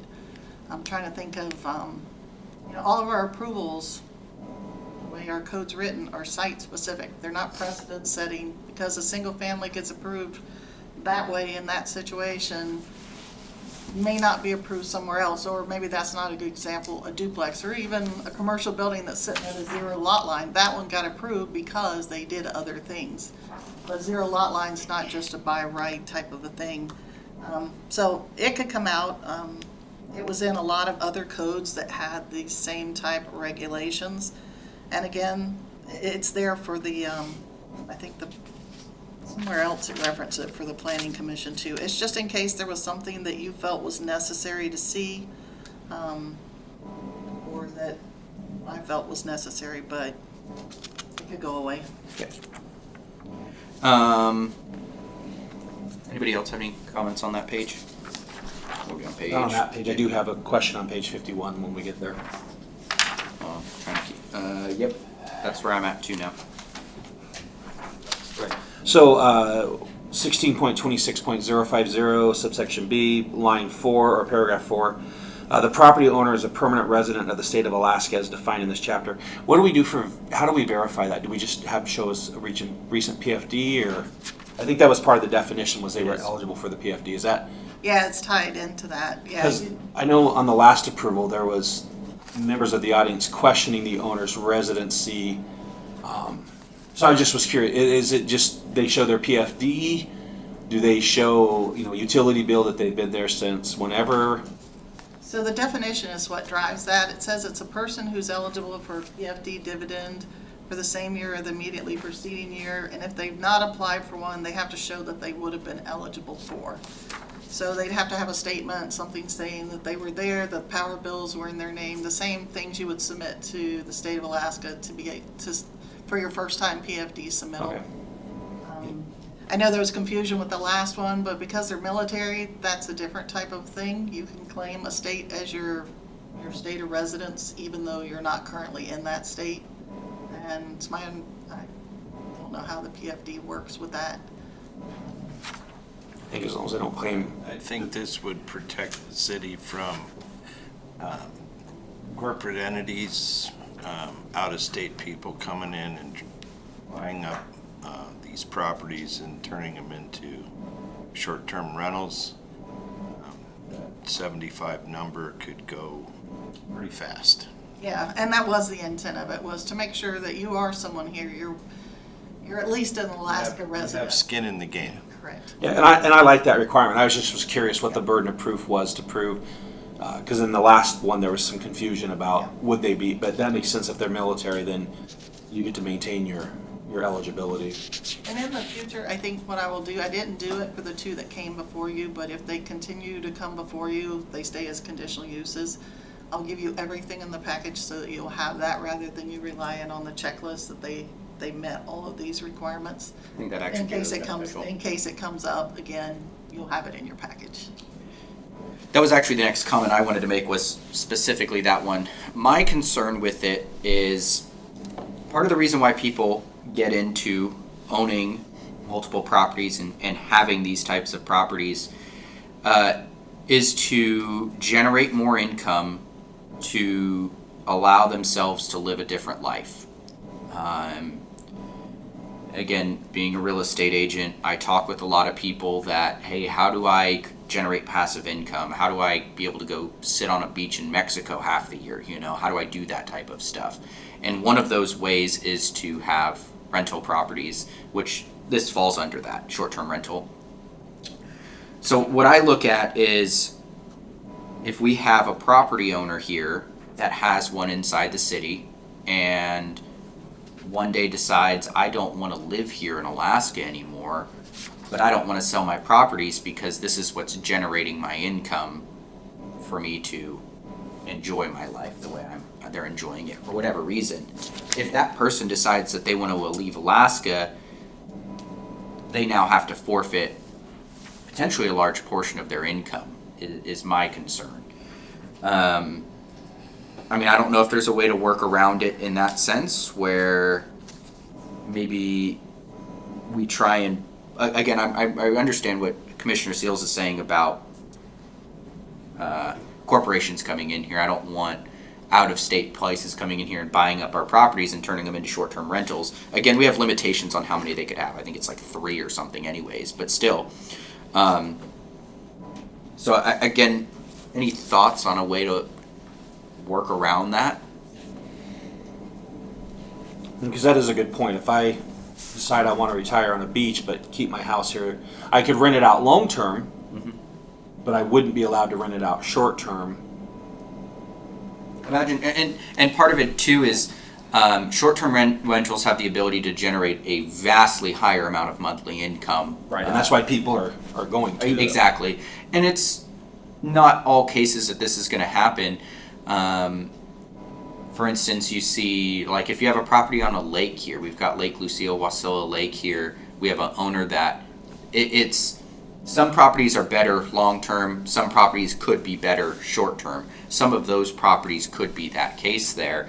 And I think I find it interesting, most homeowners or most residents of Alaska do find a way to continue to keep their Alaska residence because we all like our PFD benefit. They find ways to do it, and I think that was the argument from the last rental, was they were trying to argue that case of like, well, we never see this guy, how is he a resident in Alaska? So that would be my concern about this. Again, I really I would prefer to keep it that way. But is there, I guess, any thoughts from staff on a way to rework that? So if we had somebody that that already owned the rental and was then leaving Alaska, how they could maintain that rental? I mean, it's a policy decision. And Yeah. ultimately, it's gonna be up to the city council as to where they stand on it now. You could add a provision in there because if you want to allow that, you'd need to add some language. And then you'd want to define what those parameters are. I mean, there's pros and cons to each, so you'd want to vet that out, talk about the pros and cons, and then how would you to break that out. One of the benefits of having the annual renewal and that residency requirement is once you leave the state, as as was stated earlier, you don't have a skin in the game necessarily anyway. Whether the community thrives or not isn't your driving interest, it's whether your financial account thrives. So do you want it to come back into the market as a long-term rental and/or change hands to somebody who does have skin in the game? That's the policy decision, and that's, I mean, it's kind of hard. I can't give you a recommendation now. I would say that, you know, I'm not sure that I would give you a recommendation per se. With these kind of ordinances, I typically lean toward that conservative and protective side for the community, for the quality of life in that community, and, you know, protecting that housing stock and those kind of things, because you do see that strip out. We had noticed that there were a few that were, yeah. So I wouldn't give a recommendation, but you could certainly draft something in and send it to the city council, and then they would make that policy decision. One thing that I would think of is that more and more property owners that decide to do this usually set up some form of corporation like an LLC or something, because they may have, you know, ABC's properties, and that property is managed by an entity, but it's owned by a different LLC. So it doesn't always have to be a permanent, it doesn't have to be a property owner per se, but their legal entity should be incorporated in the state of Alaska. I think it really straps individuals to a residency conversation. When it's a business, the business needs to be operating as a business and not an individual. I mean, could we add that then, that the if an LLC, if owned by an LLC, could be the other option to it, is property owner or LLC. The last two applications that we got, were they individual people or were they a corporation? It was one of each. One of each. And so how did we prove that the property owner of the LLC is a resident? We pulled up their articles of incorporation and then checked the individuals, which is, it's in here. I was trying to thumb through it. It's in there. Yeah, there's. It mentions if it's owned by an LLC, but at the end of the day, that owner of the LLC That's right. still has to be traced back to meet this need right here. Correct. It's super easy to find an LLC. I did that today. And That's some easy to find. people that are retired may have it in a trust, and that trust may own that property.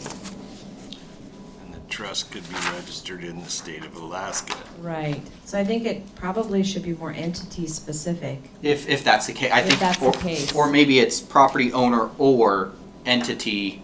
I think it's an either or, because again, in this case here, it's stating that the property owner is a permanent resident of the state of Alaska.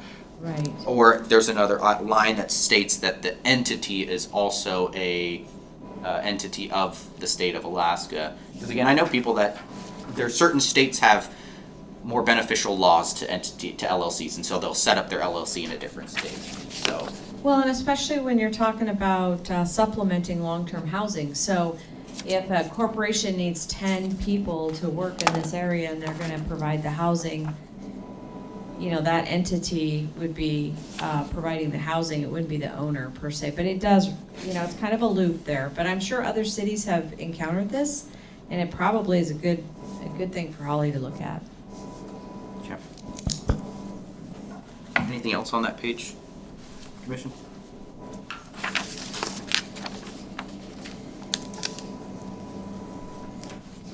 $52.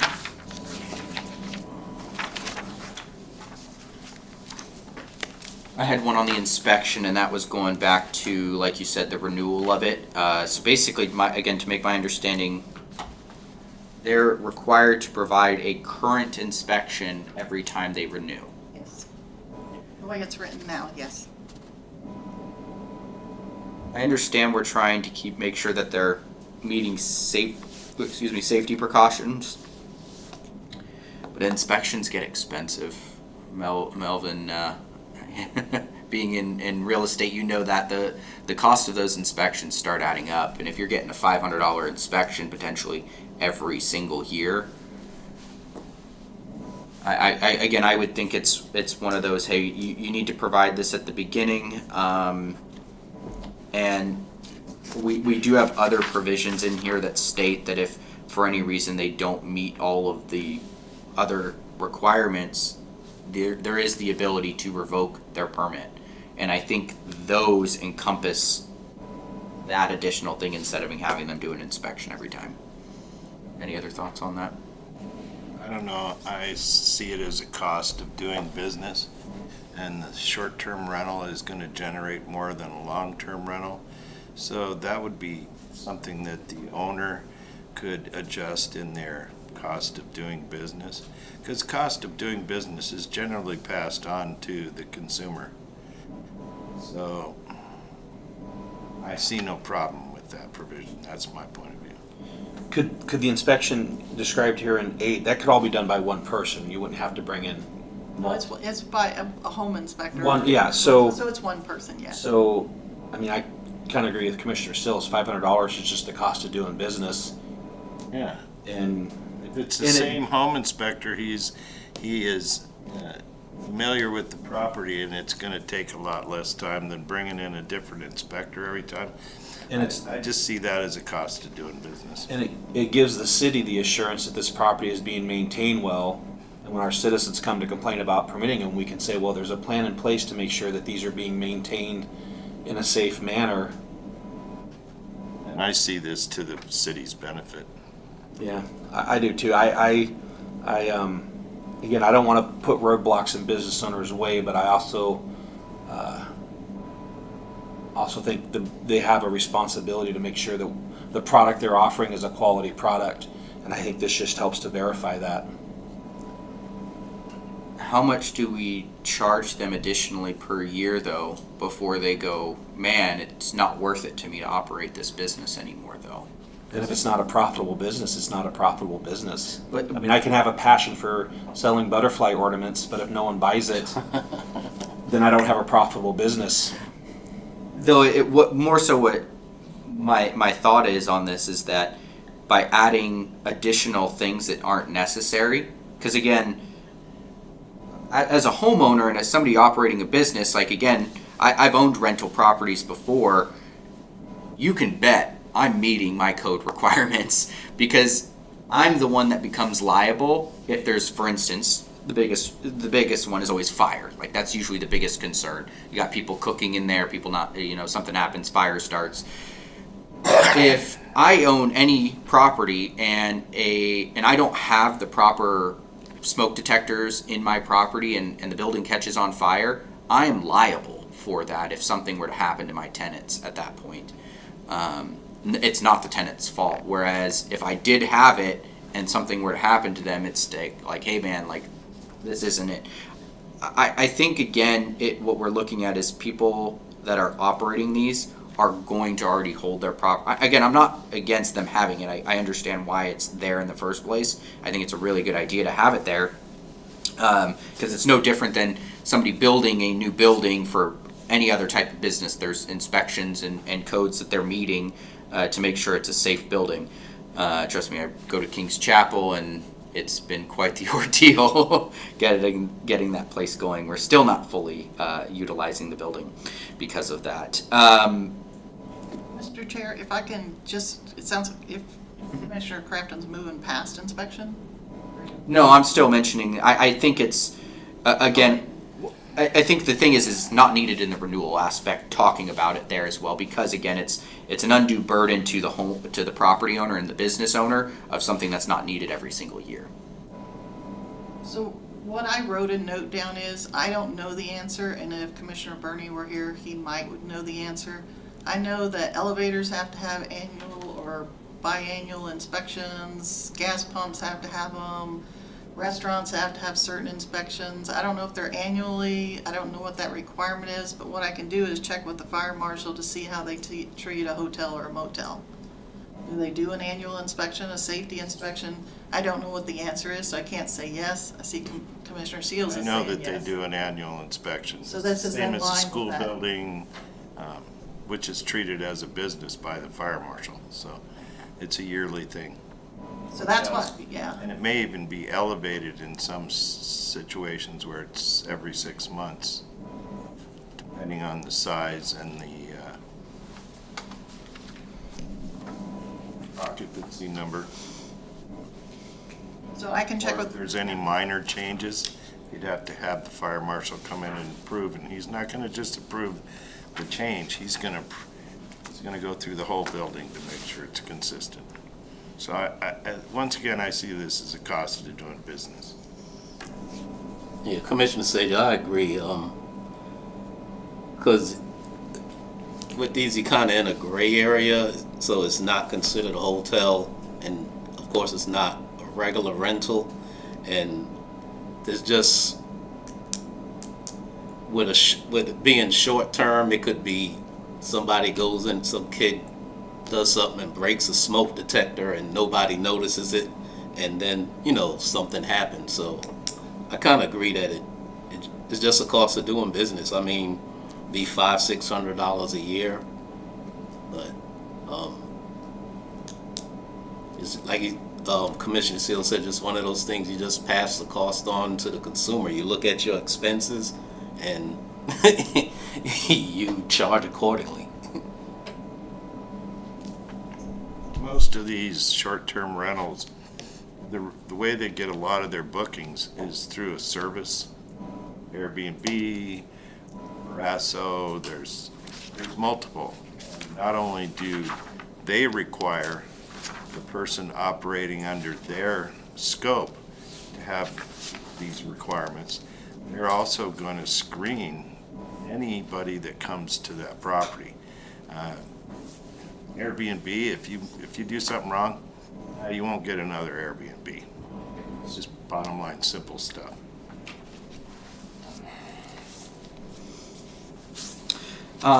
Next one on that page, number 9, it states that the city planner or the planning commission has the authority to place reasonable conditions.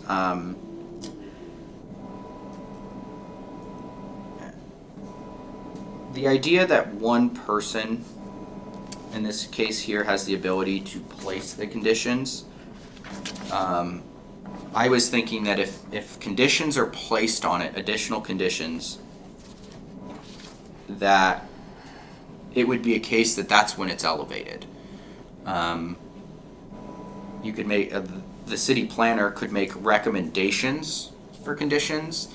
Because again, there are some situations where it's an administrative approval. We could never see the short-term rental permit. There's a lot of those that come along here. In most cases, though, we're going to see the short-term rentals. Though I was thinking that, again, for the benefit of the business owner, that they're getting a benefit of the doubt that, hey, if any additional conditions that are not written in code are being added to my request, that it would be elevated to a commission to review those things so that they're getting more than one person's input on what those conditions are. This is number 9, it's the one directly after inspection, page 52. and that one directly ties to what the city attorney Holly Wells wants to talk about. Okay, so I she's think already that'll aware. it'll be vetted to know. out. She'll provide information for that one. Yep. Anything else? Anybody else on page 52? 53?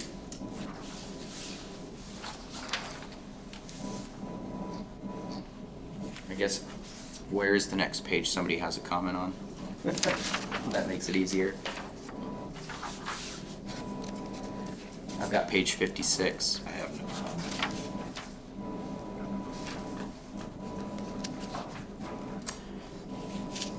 Page 56, section I, number 2, individual renting the short-term rental must be a minimum age of 21 years of age. Is that what hotels require? Is 21 years of age? Do we know? I think it varies. It varies.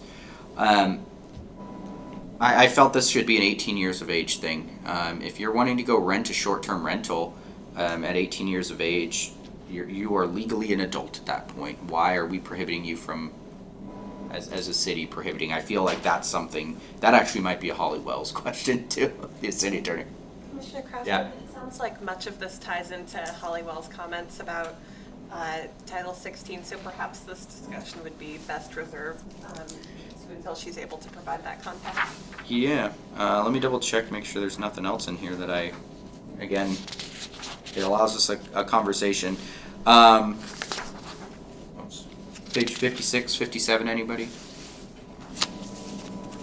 58? Under the prohibitions section, A and B, I understand we have this set to be a one-night rental situation, like you have to rent it for one night, which is completely understandable because it avoids certain things from happening. Though some of these items under prohibition are honestly really good items that could be utilized to help generate business. People that own property on a lake, for instance, or just have a very large home that want to hold gatherings there. I don't see any reason why we would prohibit people from, again, allowing what they want, allowing them to rent their property for what they want. I think it goes back to some of the residents that came and spoke about noise and traffic and so forth. I've known some people that have some short-term rentals down in like the Kenai, and the people they have managing them will not allow, some of them, I mean, we'd say a minimum one-night stay. Some of them won't, they say a minimum of 3 nights, and they will not rent to people under 21 because they start seeing, well, they had a case where a bunch of kids went in there and just trashed the place, you know, and had a big party. So, I mean, I think the model behind the short-term rental is for a family or whatever, or somebody on a vacation to come, you know, to see the area and do what they want to do. Not, I mean, I think we have areas where they can have meetings and banquets and stuff that are more suited for that than in a residential area. I think this section of prohibitions is great for the neighbors. But this isn't always a residential area. I mean, strictly, we don't allow this in R1 period. This is basically multifamily and above is what allows this type of stuff. It's anything that's duplexes and above.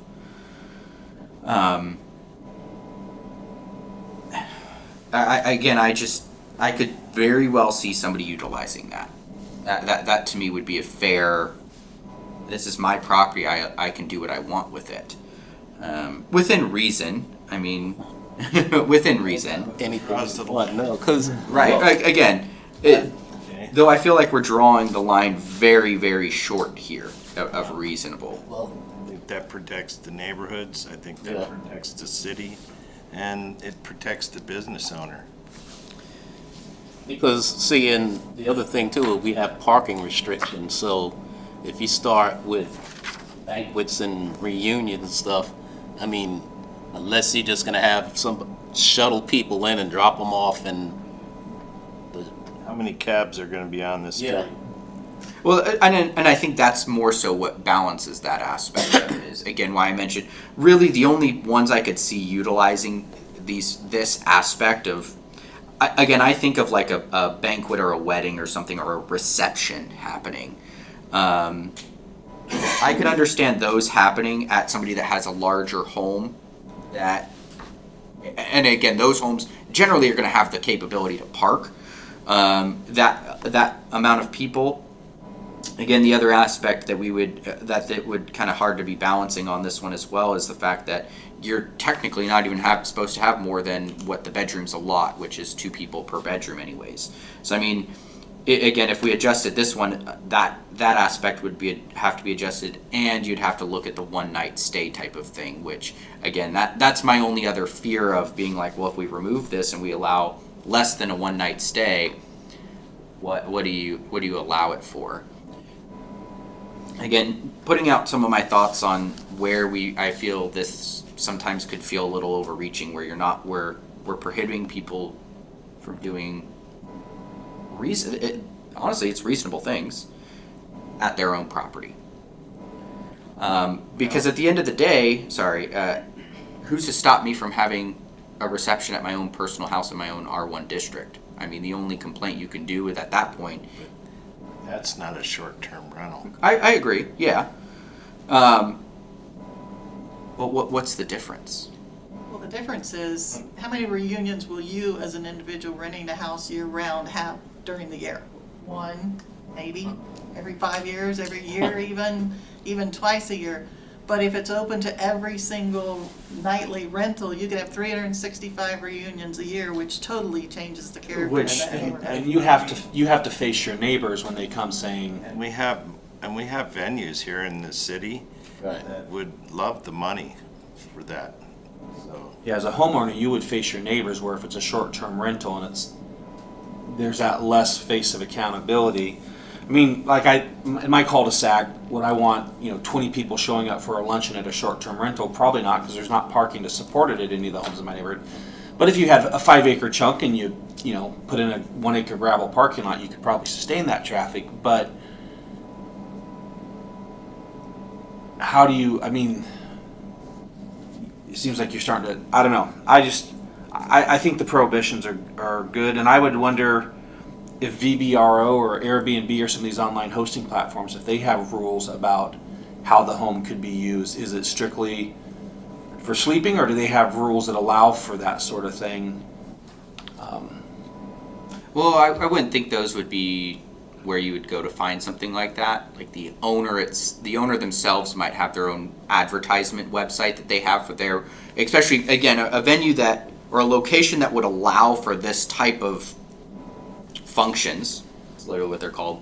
That you would probably have your own website that you advertise that to. So if somebody was looking for, hey, I want a place to hold my reception, or I want to have a company banquet, and they start looking up locations they could utilize that for. That's how they would find it. And there's locations like that in the valley, but I think that would not be defined as a short-term rental then. Right. It would be defined as a conference space, a gathering space. Right. If we're gonna call it short-term rentals, then it needs to be a short-term rental. In the same way that we don't allow B as commercial meetings and uses are prohibited, in the same way I don't want someone renting a short-term rental and then setting it up as a commercial retail operation out of that short-term rental. I think the point of that is limiting it to, you're coming here to stay the night or stay 2 nights or stay 3 nights. You're not using it as a venue for this gathering or that gathering. It's my thoughts. I mean, it's still considered a short. I'm renting your property for a use for a short term. I mean, what constitutes it being a short term rental necessarily isn't always a 1-night stay per se. And that's why, otherwise these wouldn't even exist in here. The reason why they're put in here is because, yes, you could rent your short-term rental under these reasons there. So again, 2 cents worth on the fact that I could see business owners wanting to do that. My last one is changing under the issuance term, the short-term rental, same page, sorry, B at the very bottom there, issuance term. The short-term rental period is valid for 1 year. Again, I think that should be either a 3 or 5 year term. You should get your permit for, I would think 3 years. 5 years, after thinking about it a little bit more, is a little lengthy of a time, but I see no reason why when we issue this, it shouldn't be valid for many years. Is every single permit we issue only valid for a year? Or is every business license we issue only valid for a year? Mobile food vendors are annual, because again, they're transient. Mm-hmm. This is a transient type use. A hotel, no, once you're issued your permit and you're built, you're good until the code changes, and even if the code changes and prohibits it, you can still operate in that same capacity as a legal non-conforming use. It would only be if that expired. It's because of the transient nature of it, and that's just what's common throughout the country, is just to, and I think the other reason that they do it, that's just, it seems to be the norm, is it's an annual license. It's not a permit, it's not long-term approval, it's not a guarantee, because what it does is it gives the whoever the approving authority is, the ability to evaluate, to see how it's functioned in the past, to see if you're going to renew it again. because it may not work in every place, in every location. Just because it looked good coming through, maybe it's not managed well. So then could be factored into you're not following the rules, therefore you're not getting renewed. Oh, you are following the rules, yes, we'll renew you again. The fee is not that high for renewal, and the renewal time is not that long. Typically, I know we're talking about review times, and that can be specifically called out, but it's following the 1 day, 3 day, or 2 day completeness review. It's a fast turnaround if they'll come in with a complete packet.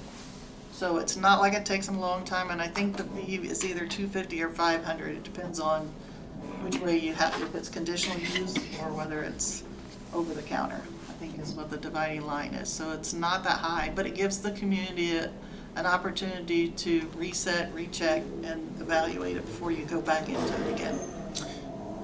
But isn't the whole purpose of having ways that we can revoke their permit also in that sense? So we It is. could, so wouldn't it make more, I feel like it'd make more sense if we gave them that multi-year, because again, also it relieves the burden on our administration so that they're not having to constantly deal with permit renewals every year. You know, it's also, it's a cost savings to the city to not have to deal with renewing people and double checking rules all the time. It makes more sense. Well, we This do would have be- 75 permit threshold. Once 75 are done, that's it. Yeah. It's done.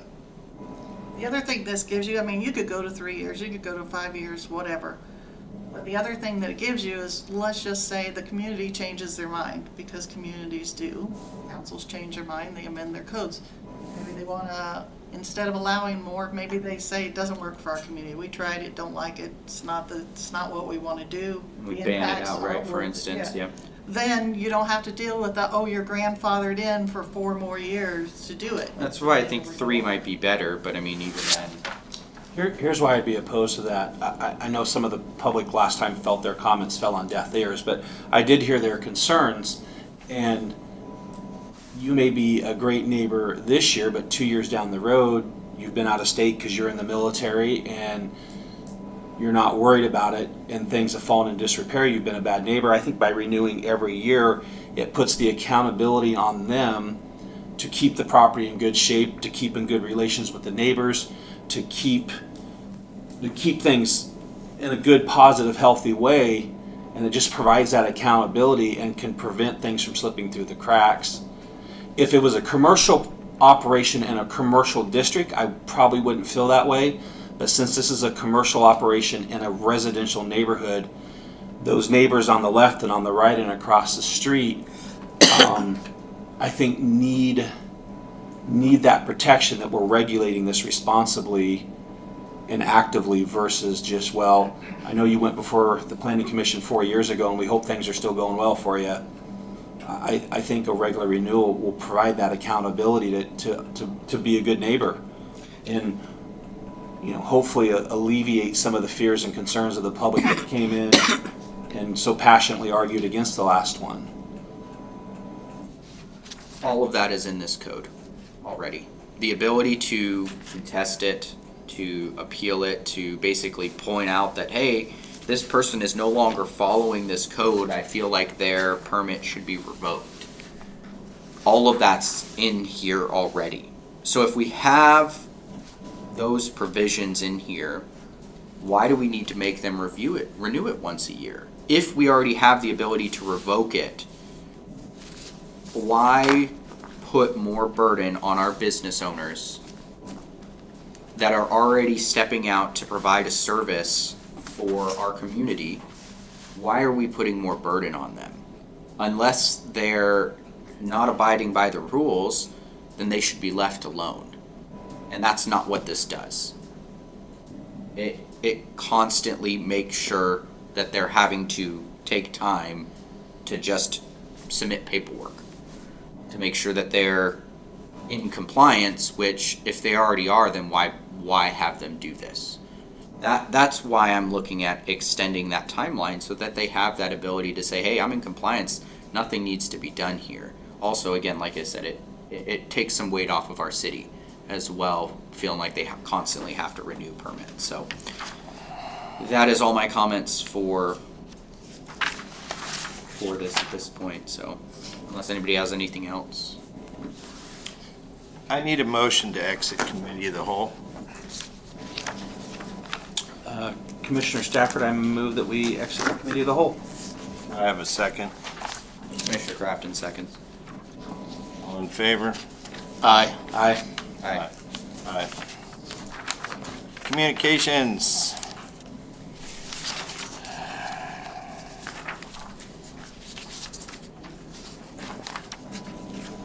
Following items. Anybody got any comments on that? Communications? Just a question for Ms. Crawford there. It looks like we have somebody that wants to look at rezoning a section of land to put in a multifamily Possibly. That was a pre-application meeting. pre-application. Yeah, they're zoned RR now, Okay.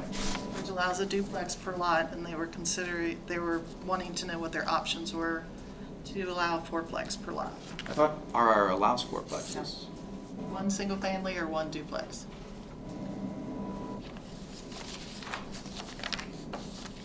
That's all. Is there anyone in the audience wishing to make comments? Surprise. I knew it. How did I know? Don't we have a two minute? Yeah, you only get two. I was about to say we need to add that now. We only get Yeah. Canadian baseball, you only get 2 strikes. Good evening again, Commissioners. My name is Stu Graham. As I mentioned before, I'm a member of the City Council, but I do not represent the City Council when I'm before you, representing myself as a citizen of the City of Wasilla. So, wasn't that long ago, you guys entertained a request for a variance so somebody could have a dog kennel here in the City of Wasilla. Exceeding the size, I believe, that was allowed in the code, I think was what the problem was. But for whatever reason, a person in opposition, who testified in opposition to that, has notified at least me, and I don't know about other city council members, because we have rules about communicating with other council members without, getting into this tangled web of deceit or whatever they want to call it. But that person has come forward and said, hey, need to rethink the code when it comes to dog kennels. And she claims to have had a meeting with administration. Administration says, yeah, we really don't need dog kennels in the city. So that's something that's going to fall in your lap. Either the city council can take and make a motion, and then of course it would be referred down to you guys to study it and put it together. So I'm just asking that you guys kind of put that on your agenda, whether, for one of the future meetings, how do we handle dog kennels, review the comprehensive plan and so on and so forth. Are they part of the future of the City of Wasilla? So just kind of heads up there, and even if you have that discussion and decide not to do anything, as long as you have a comment on the record that said, hey, we talked about it and we don't want to deal with it, that's fine, because then the city council can look at it and say, the planning doesn't want to deal with it. But at least it shows that that something has been worked on. And just as a secondary side, on the packet, which I was not able to pull up online, by the way, I don't know why, but it talks about the enforcement log in here, which is always something I look at, but there was no enforcement log in the printed packet. I don't know if there is one on the online packet that I'm unable to get at. But anyway, thanks again for all the work that you guys do. Like I say, this is where the rubber meets the road, and I appreciate everything you do. Thank you. Excuse me, Mr. Graham. Yes, sir. It's not down from the council to the planning commission. It's up to the planning commission. Just so you're aware, the city council, when we get issues that are land use planning, typically we refer them to the planning commission first, and then the planning commission will do all the work, and then the city council will take all the credit. That's how that works. No, well taken. All right. Hearing Any commission comments other than what we've already had tonight? I thought staff comments first. They didn't look like they had anything to say. The only thing I'll say is, so at the April 11th meeting, we did not receive any applications that need to come to the Planning Commission. So you will have the continued review time resolution in front of you. And then for Committee of the Whole, you'll have short-term rental again for conversation. Most likely, depending on Holly's schedule, you'll have that conversation about the permit processes, conditions, elevations, all of that kind of stuff. If not, it'll go to the next one, but that's what's anticipated. And then if the commission wants to add a discussion item under Committee of the Whole for dog kennels about possibly prohibiting them in the city limits, then you would just mention that and kind of get a general consensus to add it to your agenda for next month. City Administrator. No comment. Commissioners, any comments? I did have something. Sorry, I meant to ask this actually, now that I think about it during the Committee of the Whole. Ms. Crawford, is there a way or something the city can do? I mean, we'll be honest, we have quite a few people that are probably operating short-term rentals inside the city that we don't know about. What steps could we take to enforce this a bit more to, is there some, or is it strictly gonna fall on the public making, Reporting it. yes, thank you, I was like, couldn't remember. Yeah, so the public can obviously report it. I just talked to the sales tax auditor today. They're looking into, I don't know if it's a subscription or whatever. There's companies out there that do the research, that identify the short-term rentals, so you can make sure you're capturing, that you know where they are, so that you can do the enforcement, have them come in for the permit, and then capture that sales tax. So it's my understanding that finance is looking into that. It would probably be part of the budget that would be effective July 1 at the soonest. But they are looking into that, and I think they found a vendor that they think will be cost effective, but yet captured that information so that it does not have to be citizen reported.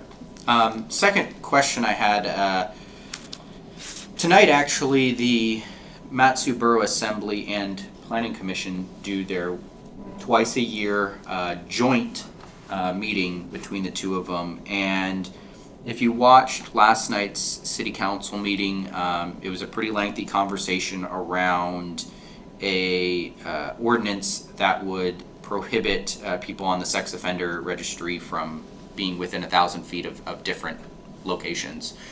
It was mentioned a few times throughout the entirety of that it was something that probably should have been brought up to the Planning Commission, or at least aspects of it, because aspects of it contained zoning. I wonder, is that something that could be considered? Is the City Council and the Planning Commission doing a once or twice a year joint meeting if needed for items that are in consideration like that, where or at least like for instance the SEDS plan that we have coming up, or when we talked about the capital improvements items, like something like that, where instead of it being here the Planning Commission's going to make their comments, then it's going to get passed up to the council's going to make their comments, and then it almost shows that we separate bodies, yes, but in some aspects that's something I feel like would be more beneficial or even to the public, having a once or twice a year joint meeting, especially for items that are of very large topic that involve both the departments. I think that actually could be pretty beneficial. Otherwise, thank you gentlemen for letting me blabber on about this code. I appreciate you letting me bring it up, and hopefully we have more good discussion going forward. Commissioner Stafford, the only thing I wanted to mention, I know listening to the airport advisory meetings, they have a survey on their website about the future use of the Wasilla Airport. And why it doesn't necessarily fall under our purview, I think it'd be good that we go and give our input through that survey on the City of Wasilla website to help them as they guide future use of the airport. And kind of support them in their efforts in doing that. Thank you. No comments. I have a question for the planning commissioner. In the landscape committee meetings that are going on, are native plants being, native species, are they being included in any of the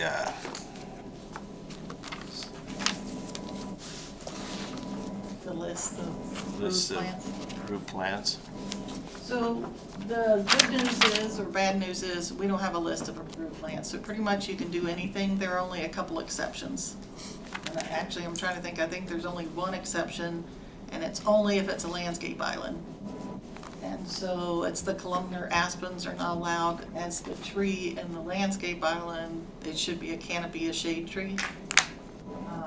But otherwise, the code does not have a list of approved. So I believe, if I'm not mistaken, it does encourage you to use native species. It does not require you to, but it does allow you to.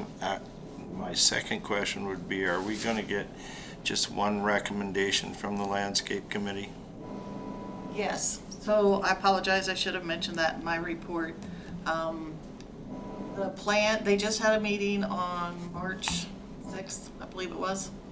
And so the agreement from that one was, there were some changes that were proposed at that meeting. My goal is to get them a draft amendment, or at least, the changes, by the end of this week. Then they will take the next 2 weeks, review it independently. There'll be a meeting on April 3rd, which their goal is to make that their last meeting. And at that meeting, then anyone could propose any last-minute tweaks or amendments that they have.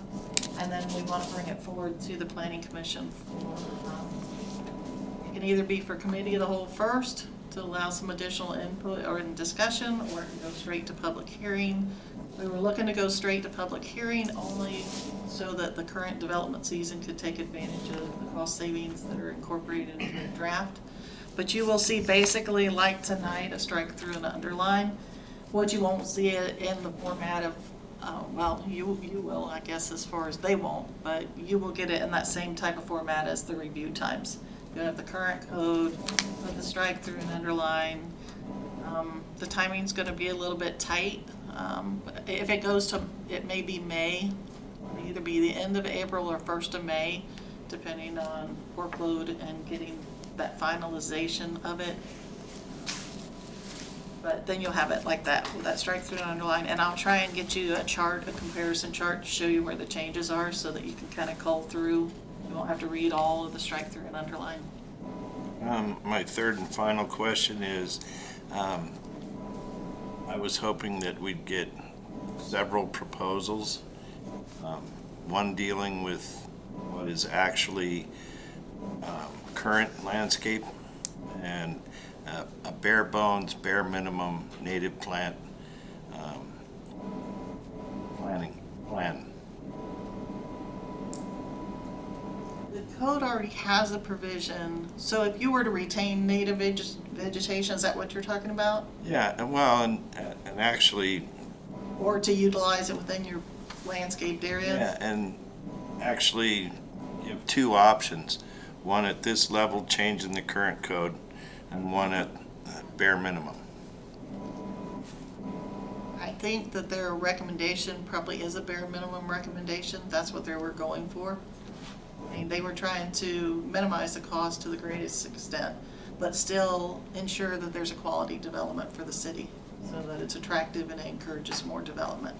So their goal was to try and do the minimums. They did not, from the day one, they never anticipated doing multiple versions. They were going for the most cutting and revising that they could do, and still, like I said, maintain that quality, and to incorporate as much flexibility as they can. Some of the things that you'll see, Anchorage has it, it's an alternative plan. So the code, So the only way they sort of meet what you're talking about is you have the prescribed requirements. But if you think you can still meet the intent of the landscaping and the intent of that in a different way, you can submit it administratively instead of going to the planning commission. And then they have criteria. So that's something that one of the landscape architects was providing to us, was that language from Anchorage, so that there could be an administrative alternative versus a planning commission alternative. So it helps move the project faster and it reduces costs. But otherwise, they weren't coming in with two options. It's the code as it is today or the code with amendments that they're proposing, because they went through the entire thing. And I think they anticipate at least one or more of them being present at the meetings to answer questions and provide reasons and that kind of thing for supporting their recommendations. Thank you. Hearing no other business to come before the